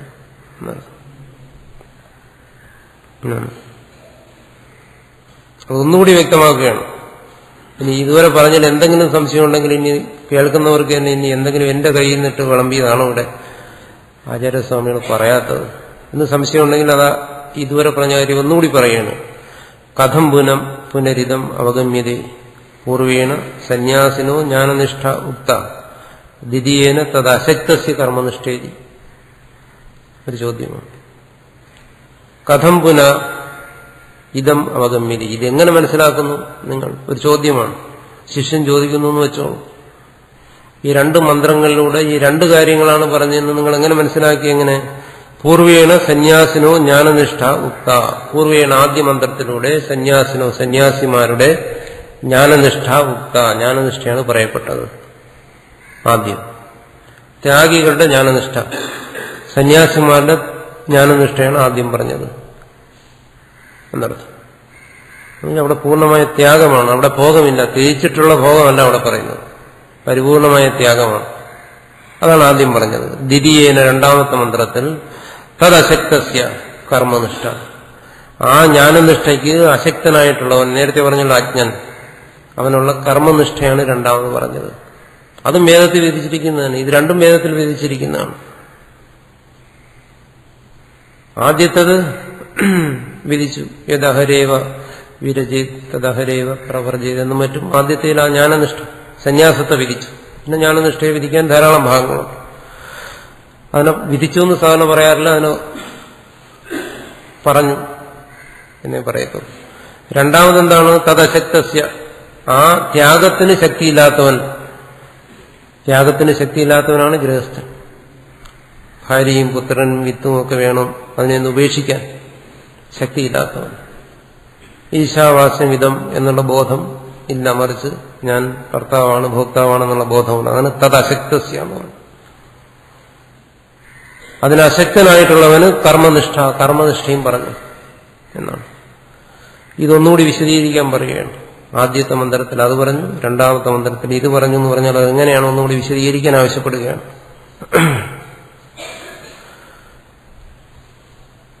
പറയുന്നു ഉച്ചതേ, പറയാം. ഭാഷ്യകാരൻ പറയാണ്, ജ്ഞാനകർമ്മണോർ വിരോധം പർവ്വതവത് അകമ്പ്യം യഥോക്തം ന സ്മരസിക്കും. ഇതുവരെ പറഞ്ഞിട്ട് നിനക്ക് മനസ്സിലായില്ലേ എന്നാണ്. ഈ രണ്ട് മന്ത്രങ്ങളും വ്യാഖ്യാനിച്ചിട്ട് ജ്ഞാനകർമ്മണോഹോ വിരോധം, ജ്ഞാനത്തിന്റെയും കർമ്മത്തിന്റെയും വിരോധം എന്നുവെച്ചാൽ ഇത് ഒരു തരത്തിലും സമുച്ചയിപ്പിക്കാൻ സാധ്യമേ അല്ല. ആ വിരോധത്തെ ഇളക്കാനേ സാധ്യമല്ല. ഏത്? പർവ്വതവത് അകമ്പ്യം. പർവ്വതത്തെ ആർക്കും പിടിച്ച് കുലുക്കാനൊക്കത്തില്ല. അകമ്പ്യമാണ്, പിടിച്ചു കുലുക്കാൻ കഴിയാത്തതാണ് എന്നർത്ഥം. പർവ്വതത്തെ എങ്ങനെയാണോ പിടിച്ചു കുലുക്കാൻ കഴിയാത്തത്, അതുപോലെയാണ് ഇത് രണ്ടും തമ്മിലുള്ള വിരോധത്തെയും പിടിച്ചു കുലുക്കാൻ ഒക്കത്തില്ല എന്നർത്ഥം. ഈ വിരോധത്തെ പരിഹരിക്കാൻ ഒക്കത്തില്ല. സന്യാസിയും ഗൃഹസ്ഥനും തമ്മിലുള്ള വിരോധം മറ്റു തരത്തിൽ നമ്മൾ പറയുന്ന വിരോധമല്ല. ആ രണ്ട് നിഷ്ഠകൾക്കും തമ്മിലുള്ള വിരോധം പർവ്വതത്തെ പോലെ ദൃഢമാണെന്നർത്ഥം. ഇതിന്റെ രണ്ടിനും കൂടെ സമുച്ചയിപ്പിക്കാനേ സാധ്യമേ അല്ല എന്നർത്ഥം. രണ്ടും കൂടെ ഒന്നാക്കാൻ പറ്റത്തില്ല. ത്യജിച്ചിട്ട് ഭുജിക്കാൻ ഒരിക്കലും ഒക്കത്തില്ല എന്നർത്ഥം. ഒരു കാരണവശാലും അത് സാധ്യമല്ല. ഗൃഹസ്ഥൻ ഇനി എങ്ങനെയൊക്കെ ഉപനിഷത്തിനെ വ്യാഖ്യാനിച്ചാലും അയാൾക്ക് സന്യാസിയാകാൻ പറ്റത്തില്ല. ഭാര്യയും മക്കളെയും ഉപേക്ഷിക്കാതെ ഉപനിഷത്ത് വ്യാഖ്യാനിച്ച് സന്യാസിയാകാൻ പറ്റത്തില്ല എന്നർത്ഥം. സന്യാസിയാകണോ? ഉപേക്ഷിച്ചോളുക. ഗൃഹസ്ഥനാണെങ്കിലും ഗൃഹസ്ഥയാണെങ്കിലും ശരി. ഗൃഹസ്ഥയാണെങ്കിൽ ഭർത്താവിനെ ഉപേക്ഷിച്ചോളൂ, ഗൃഹസ്ഥനാണെങ്കിൽ ഭാര്യ ഉപേക്ഷിച്ചോളൂ. ഇതല്ലാതെ സന്യാസത്തിന് വേറെ വഴിയില്ലെന്നാണ്. ആണ് ജ്ഞാനകർമ്മണോഹോ വിരോധം. ജ്ഞാനത്തിനും കർമ്മത്തിനും തമ്മിലുള്ള വിരോധം പർവ്വതവത് അകമ്പ്യം എന്നാണ്. പർവ്വതത്തെ പോലെ ഇത് ചലിപ്പിക്കാൻ പറ്റാത്തതാണ് ഈ വിരോധം എന്ന് പറയാണ്. ഇത് രണ്ട് തലങ്ങളാണ്, ഒരിക്കലും ഇതിനെ യോജിപ്പിക്കാൻ പറ്റില്ല. യഥാഉക്തം, ഞാനത് പറഞ്ഞു കഴിഞ്ഞു. ന സ്മരസിക്കും, എന്താ നിന്റെ തലയിൽ കയറുന്നില്ല എന്നാണ്. ഇത്രയും പറഞ്ഞിട്ട് തലയിൽ കയറത്തില്ല എന്നർത്ഥം. ഒരിക്കലും ഇതിനെ സമന്വയിപ്പിക്കാൻ പറ്റത്തില്ല എന്നർത്ഥം. രണ്ടും രണ്ട് തന്നെയാണ്. ഇതാണ് ശങ്കരാചാര്യർ ആവർത്തിച്ച് പറയുന്ന ഒരു കാര്യം. ഈ രണ്ട് ജീവിതശൈലികളെയും ഒരിക്കലും ഒന്നാക്കാൻ പറ്റത്തില്ല എന്നർത്ഥം. ഇനി ആരെല്ലാം എങ്ങനെയെല്ലാം ഉപനിഷത്തുകളെ വ്യാഖ്യാനിച്ചാലും ശരി, ഗൃഹസ്ഥന് ഒരിക്കലും സന്യാസിയാക്കാൻ പറ്റത്തില്ല.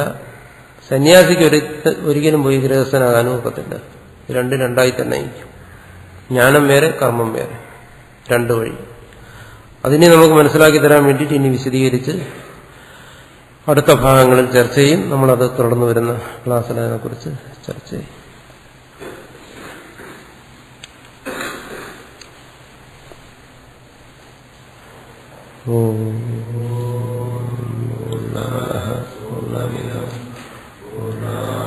പൂർണ്ണമുദച്യതേ പൂർണ്ണസ്യ പൂർണ്ണമാദായ പൂർണ്ണമേവാവശിഷ്യതേ. ഓം ശാന്തി ശാന്തി ശാന്തി. ഓം ശ്രീ ഗുരുഭ്യോ നമഃ.